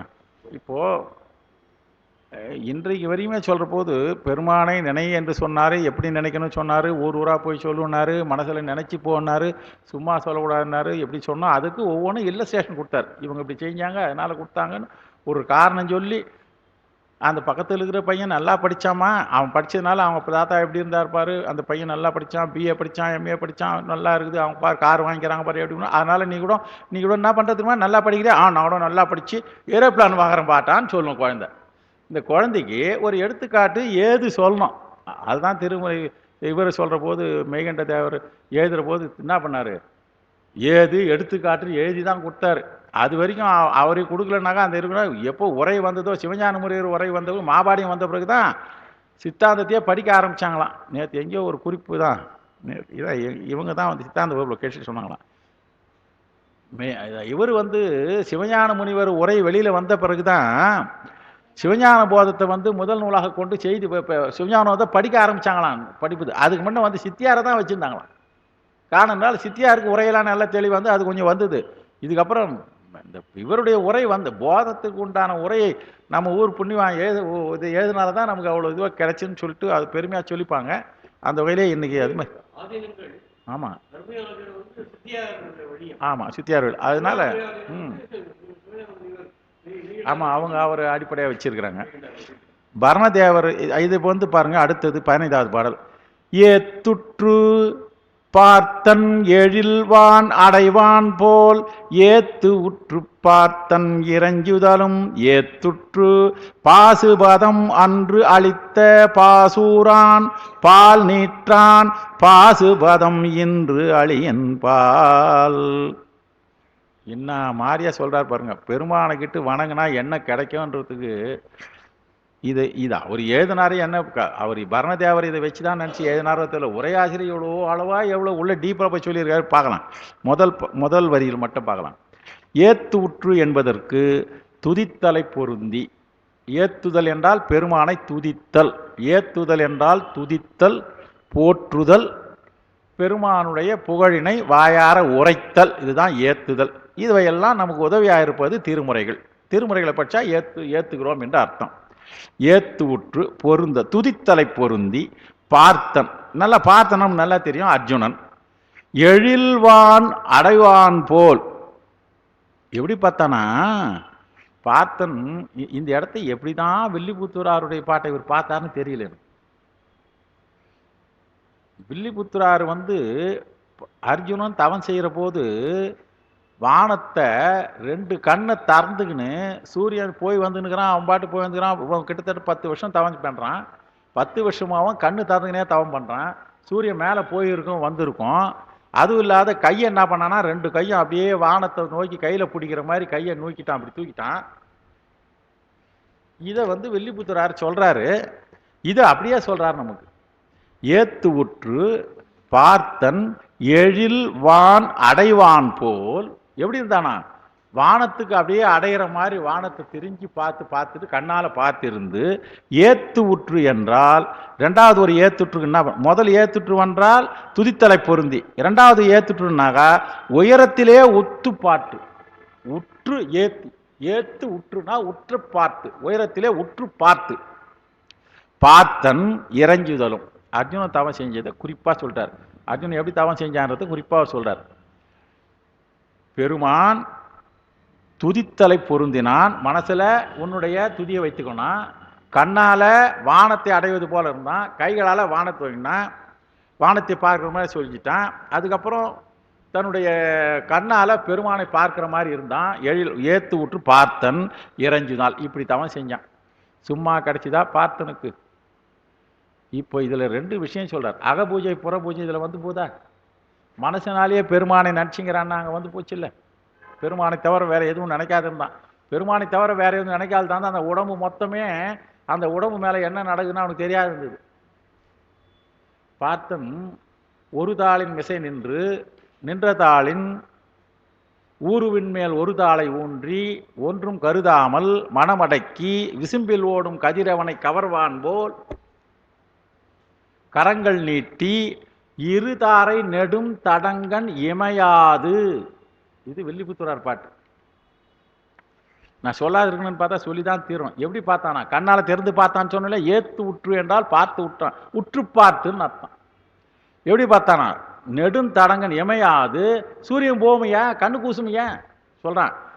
இவன் இறைவனை மனதிலே நினைத்து கொண்டு இருக்கிற காரணத்தினாலே இவனுடைய கண்ணாகிய கரணங்கள் புறக்கரணங்கள் எல்லாம் இறை கரணங்களாக மாறிவிட்ட காரணத்தினாலே அந்த கரணங்கள் எல்லாம் அவனுக்கு எப்படி தெரியுதான்னாக்கா, சிவபெருமான் அந்த இது செல்லுகின்ற கதிர் 1000 கதிர் 1000 இதழ் இருக்கிற தாமரை பார்த்தா எப்படி இருக்கும் நம்மளே சொல்லுங்க. இப்போ திடீர்னு உட்காந்துன்னே இருக்கிறோம். ஒருத்தர் வந்து 1000 இதழ் இருக்கிற தாமரையை படத்தில் போட்டு காமிச்சிட்டாங்க, அது வேற விஷயம். நல்லா வரைஞ்சிக்கிறான்னு சொல்லுவோம் இல்லையா? வேற வழி இல்லை. நேரில் கொண்டாந்து காமிச்சாக்கா 1000 கண்ணு எப்படி விரிஞ்சு பார்க்கும். அப்படி பார்த்தானா சூரியனை 1000 கதிர் இமைப்போது என்ன நோக்கினா பெருமானுடைய கதிரை அந்த சூரிய பிரகாரம் பார்த்தானா இது மாதிரி தவம் பண்ணான்னு சொல்றாங்க. அதுக்கு மேலே இது அப்படியே சொல்றாரு பாருங்க. ஏத்து உற்று பார்த்தன் இறைஞ்சான். இப்போ தவம் செஞ்சது எவ்வளோ கஷ்டம். இறைஞ்சதுன்னா பெருமான் என்ன பண்ணாரு? ஏத்து உற்று என்றால் அன்பினால் ஏத்தப்பெற்று. அவன் வந்து பெருமான் எப்படி பண்ணா? அன்பினால் ஏத்தப்பெற்று, அன்பின் ஆற்றல் ஏறப்பெற்று. அவனுக்கு என்ன ஆயிப்போச்சு? பெருமானுடைய திருவருள் அன்பு ஏறப்பெற்றது. பெருமானுடைய திருவருள் அன்பு ஏறப்பட்டது. பெருமானுக்கு அன்பு. இப்போ பெருமானுக்கு அன்பு செய்யணும்னா எவ்வளோ கஷ்டம் இருக்கணுங்க. இன்னைக்கு பூஜை பண்ணலான்னு நினச்சேன், எல்லாம் எடுத்து வச்சேன். வீட்டுக்காரம்மா இட்லி சுடலாமா தோசை சுடலாமான்னு கேட்டாங்க. எதையாவது சுடுன்னேன். எதையாவது சுடுன்றே நான் கேட்டதுக்கு எதை சுடணும்னு சொல்லுன்னாங்க. நான் எதையாவது செய்யணும். உடனே 2 பேருங்க கொஞ்சம் பேச்சு முத்து போச்சு. பூஜை பண்ணல போ. ஒரு இது மாதிரியான உலகத்தில் இது நான் எங்கள் கதைக்காக சொல்லிட்டேன் நான். ஆனால் உலகத்தில் இது மாதிரி எத்தனை இடங்களே இறைவனை வணங்க முடியாமல் சூழல் வருகிறது. வாரியார் சொல்லுவார், பூஜை பண்ணுறதுக்கு ஒரு பண்ணினே இருப்பான். அந்த அம்மா சமையல் செக்ஷனில் இருப்பாங்க. உடனே பால்காரன் வருவான். ராஜாத்தி பால்காரன் வரான், நீ பாட்டுக்கு உள்ள என்ன பண்ணிட்டு இருக்கிற? இவருங்க பூஜை. வாரியார் இது மாதிரி நிறைய விஷயங்கள் அவர் சொல்லுவார். இதுதான் என்ன சொல்றாரு? பார்த்தன் எப்படி தவம் செய்தான். நான் அடிக்கடி சொல்லுவேன், நீங்களாம் பலமுறை கேட்டிருப்பீங்க, திருமுறை வகுப்புலாம் கேட்டிருப்பீங்க. சிவபெருமானை பற்றி ஞானசம்பந்தர் பாடிய பாடல்களை பாடுவதே தவம். இன்னைக்கு நமக்கு அவ்வளோ தவம் இருக்குது. அப்போ நாங்கள்லாம் நீங்கள்லாம் எவ்வளோ தவம் செஞ்சுக்கிறோன்னு தெரிஞ்சு பார்த்துங்க. கபிலதேவ நாயனாரும் கபிலர் ஆரம்பிச்சிட்டாரா சார்? கபிலதேவ நாயனாருடைய இது ஆரம்பிச்சாருங்களா? சிவபெருமான் திருவந்தாதி அவர் ஆரம்பிக்க போறார். ரைட். இவரது திருவந்தாதியெல்லாம் நம்ம படிக்கிறோமே. இவ்வளோ செய்தியை தெரிகிற போது நம்ம தவம் தானே செய்கிறோம். கலியுகத்தில் அதாங்க தவம். நான் சிறப்பாக சொல்லுவேன். கலியுகத்திலாம் சொன்னார், 7ஆம் நூற்றாண்டு சொன்னார். சம்பந்தனது சம்பந்தன தமிழ் வல்லவர் அடிபேணுதல் தவமேனர். இது ஞானசம்பந்தர் வாக்கு. கொம்புந்துவ குயிலாளுவ குளிர்காழியுள் ஞான சம்பந்தன தமிழ் வல்லவர் அடிபேணுதல் தவமே. ஞானசம்பந்தர் வாக்கு, திருவண்ணாமலை பதிகம். என்ன அர்த்தம் அதுக்கு? திருஞான சம்பந்தருடைய திருப்பதிகங்களுடைய பொருளை உணர்ந்து அந்த பதிகங்களை ஓதுபவர்கின்ற அடியார்களுடைய நண்பாக இருப்பதே தவம்னா. இப்போ நம்மளாம் எப்படி இருக்கிறோம் யோசனை பண்ணி பாருங்க. அதனால நம்மலாம் தவம் சார் தவமுடையோர் இல்லைன்னா திருமுறையை தொட முடியாதுன்னு சொல்லும். தவமுடையோர் இல்லைன்னா திருவாசக முற்றுவதில் பல முறை பேச முடியாது, போக முடியாதுன்னு நினைக்கிறோம். பல முறை போய் தான் ஏதாவது ஒரு நேரத்தில் பெருமான் அங்கே ஒன்றரை வைத்து விடுவார். இதுக்கப்புறம் எனக்கு என்மேல் எதுவுமே தேவையில்ல, பெருமான் திருவகட்சி நம்மளை ஒன்றி இருந்து நினைக்கிற ஒரு தன்மை உருவாக்கிடுவார். அதனால எதுக்கு சொல்ல வரனா இங்கே சொல்ல இருப்பார், பார்த்தனை இவ்வாறு செய்தான். கலியுகத்தில் இதெல்லாம் செய்யணும் நம்மளால முடியுமான்னு நினைக்காதீங்க. நமக்கு கொஞ்சம் இருந்தாலுமே கண்ணு கூசுது, கொஞ்சம் சின்ன சத்தம் வந்தாலுமே அது என்னாலும் பார்க்க சொல்லுது, கொஞ்ச நேரம் இருக்க முடியல. அவன் இருந்தபோது பாம்பு புற்றுன்னு நினச்சிதான், புற்று ஏறி போச்சான். கருந்துருகு கல்லென கருதி கண்டினமும் பிடியினமும் உடனுறிஞ்ச கரையான் ஏறி பொருந்து முளை புற்று ஈது என்று புயங்கம் ஊற பூங்கொடிகள் மரம் என்று பாங்கே சுற்ற பரிந்து வெயில் நாள் மழை நாள் பனி நாள் என்றும் பாராமல் அருந்தவம் முன் புடிந்தான் மண்மேலினர். நான் ஒவ்வொரு யுகத்திலையும் தவம் எப்படி பண்ணாங்கன்றத நான் குறிப்பெடுத்து சொல்லுவேன், புராணங்களை பேசுகிற போது சொல்லுவேன். சூரபன்மநாதிகள் தவம் செய்ததை பற்றி கந்தபுராணத்தில் படிச்சிங்கன்னா ரொம்ப கடுமையான தவம். அவன் என்ன பண்ணுவான் பார்ப்பான், சாமி வரலையா சரி. நான் அவங்க அண்ணன் என்ன பண்ணான், நேராக அவங்க அண்ணன் வந்து தவம் பண்ணிகிட்டே இருந்தான். தனித்தனி ஓமகுண்டம் வச்சு செஞ்சாங்க 3 பேரும், கந்தபுராணத்தில் வருது. இவங்க 3 பேரும் செஞ்ச உடனே பெருமாள் என்ன பண்ணார், ஒன்றும் கொடுக்கவே இல்லை. இவங்ககிட்ட கொடுத்தானா இவங்ககிட்ட போய் மாட்டினா கண்ணாமண்ணான்னு வரத்தை கேட்பான். வரத்தை கொடுத்துட்டாக்கா உலகத்தில் இருக்கலாம் ஆயிப்பான். ஏற்கனவே திரிபுராந்தகர் வரத்தை கொடுத்துட்டு நான் பாடுபட்டேன். அப்புறம் இவரே வந்து அழிக்க வேண்டியதாக போச்சு. இப்போ என்ன பண்ணும், சரின்னா அவன் உடலை தன்னுடைய உயிரை போக்கினான். சிங்கமுகாசுவரன் தன்னுடைய கழுத்து அறிய போகிறான். அண்ணன் போனானே நானே போயிடு அறுத்து போட்டு தவம் செய்கிறேன், பெருமானே நீ வரனா விடமாட்டேன். வழி இல்லைன்னு பெருமான் வந்தார். அந்த யுகத்தில் அது அவ்வளோ கடுமையான தவம். இன்னைக்கு அந்த தவம் செய்ய முடியாது. அடுத்த யுகத்தில் ராவணாதிகள் தவம், யுகம் தோறும் நான் சொல்கிறேன். ராவணாதிகள் தவம் செய்கிற போது இவ்வளோ கடுமையாக இல்லை, கொஞ்சம் குறைவாக செஞ்சாங்க. அதுக்கப்புறம் ராமன் இருந்த காலத்திலே இருந்த தவம், ராமன் இருந்த காலத்திலே தவ முனிவர்களாகிய சிரேஷ்டர்களை இருந்து கொண்டு தவம் செய்தால், இது மாதிரி உயிரை போக்கி தவம் செஞ்சு அது தவம்னா கிடையாது ராமனுடைய காலத்தில். அதுக்கப்புறம் இப்போ கலியுகத்தில் தவம் செய்யணும்னா திருமுறையை ஓதுவதே தவம். திருமுறையை பொருள் உணர்ந்து சொல்லுகிறவுடைய பக்கத்திலே நட்பாக இருப்பது தவம். ஆலயங்களுக்கு செல்வது தவம். திருமுறைகளிலே தவம் என்று வருகிற இடங்களை எத்தனையும் படிக்கிற போது முற்றோல் கொண்டு போய் யோசித்து பார்த்து கற்றுப்பிடிக்கும். இதே ஒரு இடம் நான் பண்ணால் இன்னும் 2 மணி நேரத்தில் வருது.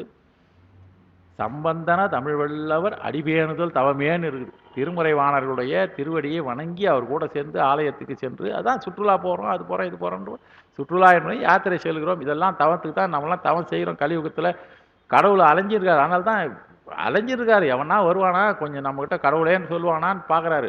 நீ ஒரு முறை கடவுளேன்னு சொன்னாக்கா வாடா நீ இழுத்து போய் அவனை எங்கேயாவது கடவுளேன்னு சொல்கிறவங்க பக்கத்தில் உட்கார வச்சு அவங்க காதில் நல்ல சொல்ல கேட்க வச்சு திருவடிக்கு போகிறது தயாராக காத்துட்டுருக்காரு. கலியுகம் அந்த மாதிரி இருக்குது. அதான் சொல்கிறாரு, பார்த்தன் அந்த மாதிரி செஞ்சான். இறைஞ்சுதலும் ஏத்து உற்று என்றால் பார்த்தனுடைய அன்பினுடைய ஆற்றல் ஏற்றம் மிகுதியினாலே என்ன பண்ணாரு, பாசுபதம் அன்று அளித்தான். அப்படிப்பட்ட பெருமான் எங்கே இருக்கிறார் என்றால் பாசூர் என்கின்ற இடத்திலே இருக்கின்றான். இப்போ இவ்வளோ எதுக்கு சார் சொல்றாரு, கதையா சொல்லிட்டாருன்னா, பால் நீற்றான், அவன் வெண்மையான திருநீற்றை அணிந்து கொண்டிருப்பான். அப்படிப்பட்ட பெருமான் இன்று அழியன்பால் எளியனாகிற என்பால் எனக்கு இப்போ முதல்ல ஏத்து ஊற்று என்பது சொல்லிட்டு துதித்தலை பொருந்தின்னு சொல்லிட்டேன். 2வது ஏற்று என்றால் உயரத்திலே இருந்ததை சூரியனை உற்று பார்த்துன்னு சொல்லிட்டேன். வான் அடைவான் போல் உயரத்திலே உற்று பார்த்துன்னு சொல்லிட்டேன். அதுக்கு ஒரு பாட்டுன்னு சொல்லிட்டேன். இந்த ஒரு தாளின் மிசை நின்றுதான் பாட்டு சொன்னேன். அதுக்கப்புறம் 3வது ஏத்துற்று என்று சொல்லுகின்ற பொழுது ஏத்து உற்று பதம் என்றால் பலமாக அன்பின் ஆற்றலுக்கு ஒருங்கிணைந்த பாசுபதாசனம் கொடுத்தானாம். இந்த ஏத்து உற்று பதம் கொடுத்தார் பாருங்க. இந்த தனிச்சீரிலே இருக்கிற ஏத்து என்றால் பல வகையான அம்பினுடைய ஆற்றல்களை கையிலே உடையதாக இருக்கின்ற பாசுபதம். இந்த பாசுபதத்தில் கூட ஒரு விஷயம் இருக்கு. அன்னைக்கு தான் பாசுபதம் என்கிட்ட எத்தனை பேர் கேட்டிங்கன்னு தெரியல. பாசுபதாஸ்திரம் கொடுத்ததை பற்றி பேசணும். நான் அர்ஜுனை பற்றி பேசும்போது ஒரு இடத்துல எங்கள் பக்கத்தில் திருப்பு என்ன வருது இல்லைங்க, சென்ற வாரம் அறக்கட்டளையில் பேசணும். பாசுபதம் பாசுபதம் என்பது பெருமானுடைய பாசுபதாஸ்திரத்தை கொடுத்தாருன்னா அந்த பாசுபதாஸ்திரத்தை மனிதர்கள் மேலே எய்யக்கூடாதான், அசுரர்கள் மேலே தான் எய்யணுமா. அதனால் இவர் பார்த்து எவ்வளோ அழகாக எழுதுகிறார் பாருங்க. இவருக்கு கொடுத்தது பலவையான அன்புகளை உடையதாக இருக்கின்ற இந்த ஏத்தூற்றி என்றால் பல வகை அன்பின் ஆற்றல் ஏற்ற பெற்றதாக இருக்கின்றது. மந்திரம் சொன்னாங்க அந்த ஆற்றல் வந்துட்டே இருக்கும். ஏற்ற பெற்றதாக இருக்கின்ற பாசுபதம். இந்த பாசுபதம் என்பது அம்பு புட்டில் அஸ்திரம். அன்று அளித்தான், அவன் பாசூரிலே வீற்றிருக்கின்றான், பால் நேற்றை அணிந்தவனாக இருக்கின்றான். கடைசியில் இருக்கிற பாசுபதம் தாங்க அற்புதமான சொல்லு. அப்படிப்பட்ட பெருமான் இன்று எளியனாகிற எனக்கு என்ன கொடுத்தான் என்றால் பா சுபதம்னு பிரிகினார். கடைசியில் இருக்கிற பாசுபதத்தை பா சுபதம் என்றால் நல்ல சொற்கள். பா சுபதம் என்பது நல்ல சொற்களை எனக்கு கொடுத்தார். அந்த நல்ல சொற்களை எனக்கு பெருமான் கொடுத்தாரு. பெருமான் எனக்கு உபதேசம் பண்ணாருன்னு அர்த்தம். உரிய நபரை கொண்டு உபதேசம் செய்தார். பெருமான் நேராக வரமாட்டார். பெருமான் என்ன செய்வார்? குருவாக வந்து திருவருள் புரிவான்றதுனே எனக்கு நல்ல சொற்களை பெருமான் கொடுத்தார் என்றது. இன்று இந்த இடத்துல அழியேன் என்றால் இறங்கத்தக்கவன்னு பேர். ஒன்றுத்துக்கும் உதவாது இருக்கிறவன், இறக்கப்படக்கூடிய என்பால் எனக்கு என்ன சொல்லுகிறாரு? என்னிடத்திலே என்ன கொடுத்தார் என்றால், ஏன் கொடுத்தாருன்னா அவர் என்னிடத்திலே இருக்கிறார். பெருமான் என்னிடத்திலே இருக்கிறான்னு சொல்றாரு. இவருக்கு வந்து பெருமான் கொடுத்தாருன்னா அவர் என்னிடத்தில் இருக்கிறாரு, அதனால் அவர் கொடுத்தாருன்னா பெருமான் உள்ளே இருப்பதை இவர் உணர்ந்து இருக்கிறாரு இல்லையா? எல்லாரும் இருக்கிறாரு. பெருமான் இல்லாத இடமே இல்லையே. அங்கெங்கனாதபடி எங்கும் பிரகாசமாய் இருக்கிறாரு. ஆனா எல்லாருமே இருக்கிறாருன்னு தெரியல. அவரை எவர் உணர்கிறார்களோ அவரிடத்திலே விளங்கி தோன்றுகிறார். நால்வர் பெருமக்களைப் போல, மூவர், அதாவது 63 நாயன்மார் பெருமக்களைப் போல இன்னும் எல்லாருக்கும் 63 நாயன்மார் பெருமக்களும் அவளும் மட்டும்தான் இருக்கிறார்னா, தொகையடியார்களிலே இருக்கின்ற பத்தராய் பணிவார்கள், பரமணியை தேடுவார்கள். இதில் ஏதாவது ஒரு கேட்டகரியில் நம்ம வந்துட்டோம். கவலைப்படாதீங்க, நம்மிடத்திலேயே பெருமான் விளங்கி தோன்றுவார். அதுக்கெல்லாம் தான் அறிய முற்பட வேண்டும். பெருமானை உணர்ந்து உருகி உள்ளத்தினால் அறிய வல்லாருக்கு உறுப்பானு, இது பல விதமாக இன்னை தினம் எல்லா பாட்டிலையும் அந்த செய்தி தான் சொல்லிட்டு வர்றாரு. ஆகையினால் அப்படி அறிவதற்கு முயற்சி செய்தால் அழியன்பால் என்னிடத்திலே இருத்ததால் எனக்கு குறை எதுவும் இல்லை என்கின்ற கருத்து இங்கே இந்த பாடலில் நமக்கு இருக்குது. அவ்வளோ கஷ்டப்பட்ட அர்ஜுனனுக்கு கொடுத்தாரே, அதை வந்து அவரு கூட என்ன பண்ணாராம்? அம்பு புட்டியில் தான் கொடுத்தாரு, திருவள்ளுவர் கொடுத்தாரா? பாருங்க, இவ்வளோ கஷ்டப்பட்டு அர்ஜுனன் தவம் பண்ணானே, அந்த முட்டாள் எனக்கு திருவடி பேர் கொடுன்னா, இதுக்கு பின்னால் கபில தேவநாயனார் இதுலேயே நம்ம பரண தேவநாயர்லேயே ஒரு 93 94 பாட்டில் வருது. அருமையான செய்தி சொல்கிறாரு. அர்ஜுனனுக்கு முதல் என்ன கொடுத்தாரு? வீரத்தை கொடுத்து சண்டையை செய்யடான்னு சொல்லிட்டு உலகியல இன்பத்தை கொடுத்தார். அதுக்கு அடுத்தது கண்ணப்பனா வர வச்சு அருள் இன்பத்தை கொடுத்தார். இந்த செய்தியை இவர் பின்னால் ஒரு இடத்துல ஒரு பாட்டில் சொல்கிறார். எவ்வளோ இந்த நாயனாரில் எவ்வளோ செய்திகள் நமக்கு அடங்கி இருக்கு. அடுத்தது பார்க்கலாம், 16வது பாட்டு. டைம் ஆயிட்டா? சரி. நான் அப்படியே தொடர்ந்து ஒரு 10 முடிக்கலான்னு பார்த்தேன். இன்னைக்கு சரி, இன்னும் இதுக்கும் மேலேயும் சொல்லி போனால் இதுவே ஓரளவுக்கு தான் தெளிவாயிருக்கும். சரி பெருமக்களே, அடுத்த தொடர்பில் இருந்து 16 நம்ம தொடருவோம். தென்னாடுடைய சிவனையே போற்றி, எந்நாட்டவர்க்கும் இறைவா போற்றி. கல்லா பிழையும் கருதா பிழையும் கசிந்து உருகினில்லா பிழையும் நினையா பிழையும் நினது ஐந்தெழுத்தை சொல்லா பிழையும் துதியா பிழையும் எல்லா பிழையும் பொறுத்து அருள்வாய் இறைவா கச்சி ஏகம்பனே. திருச்சிற்றம்பலம்.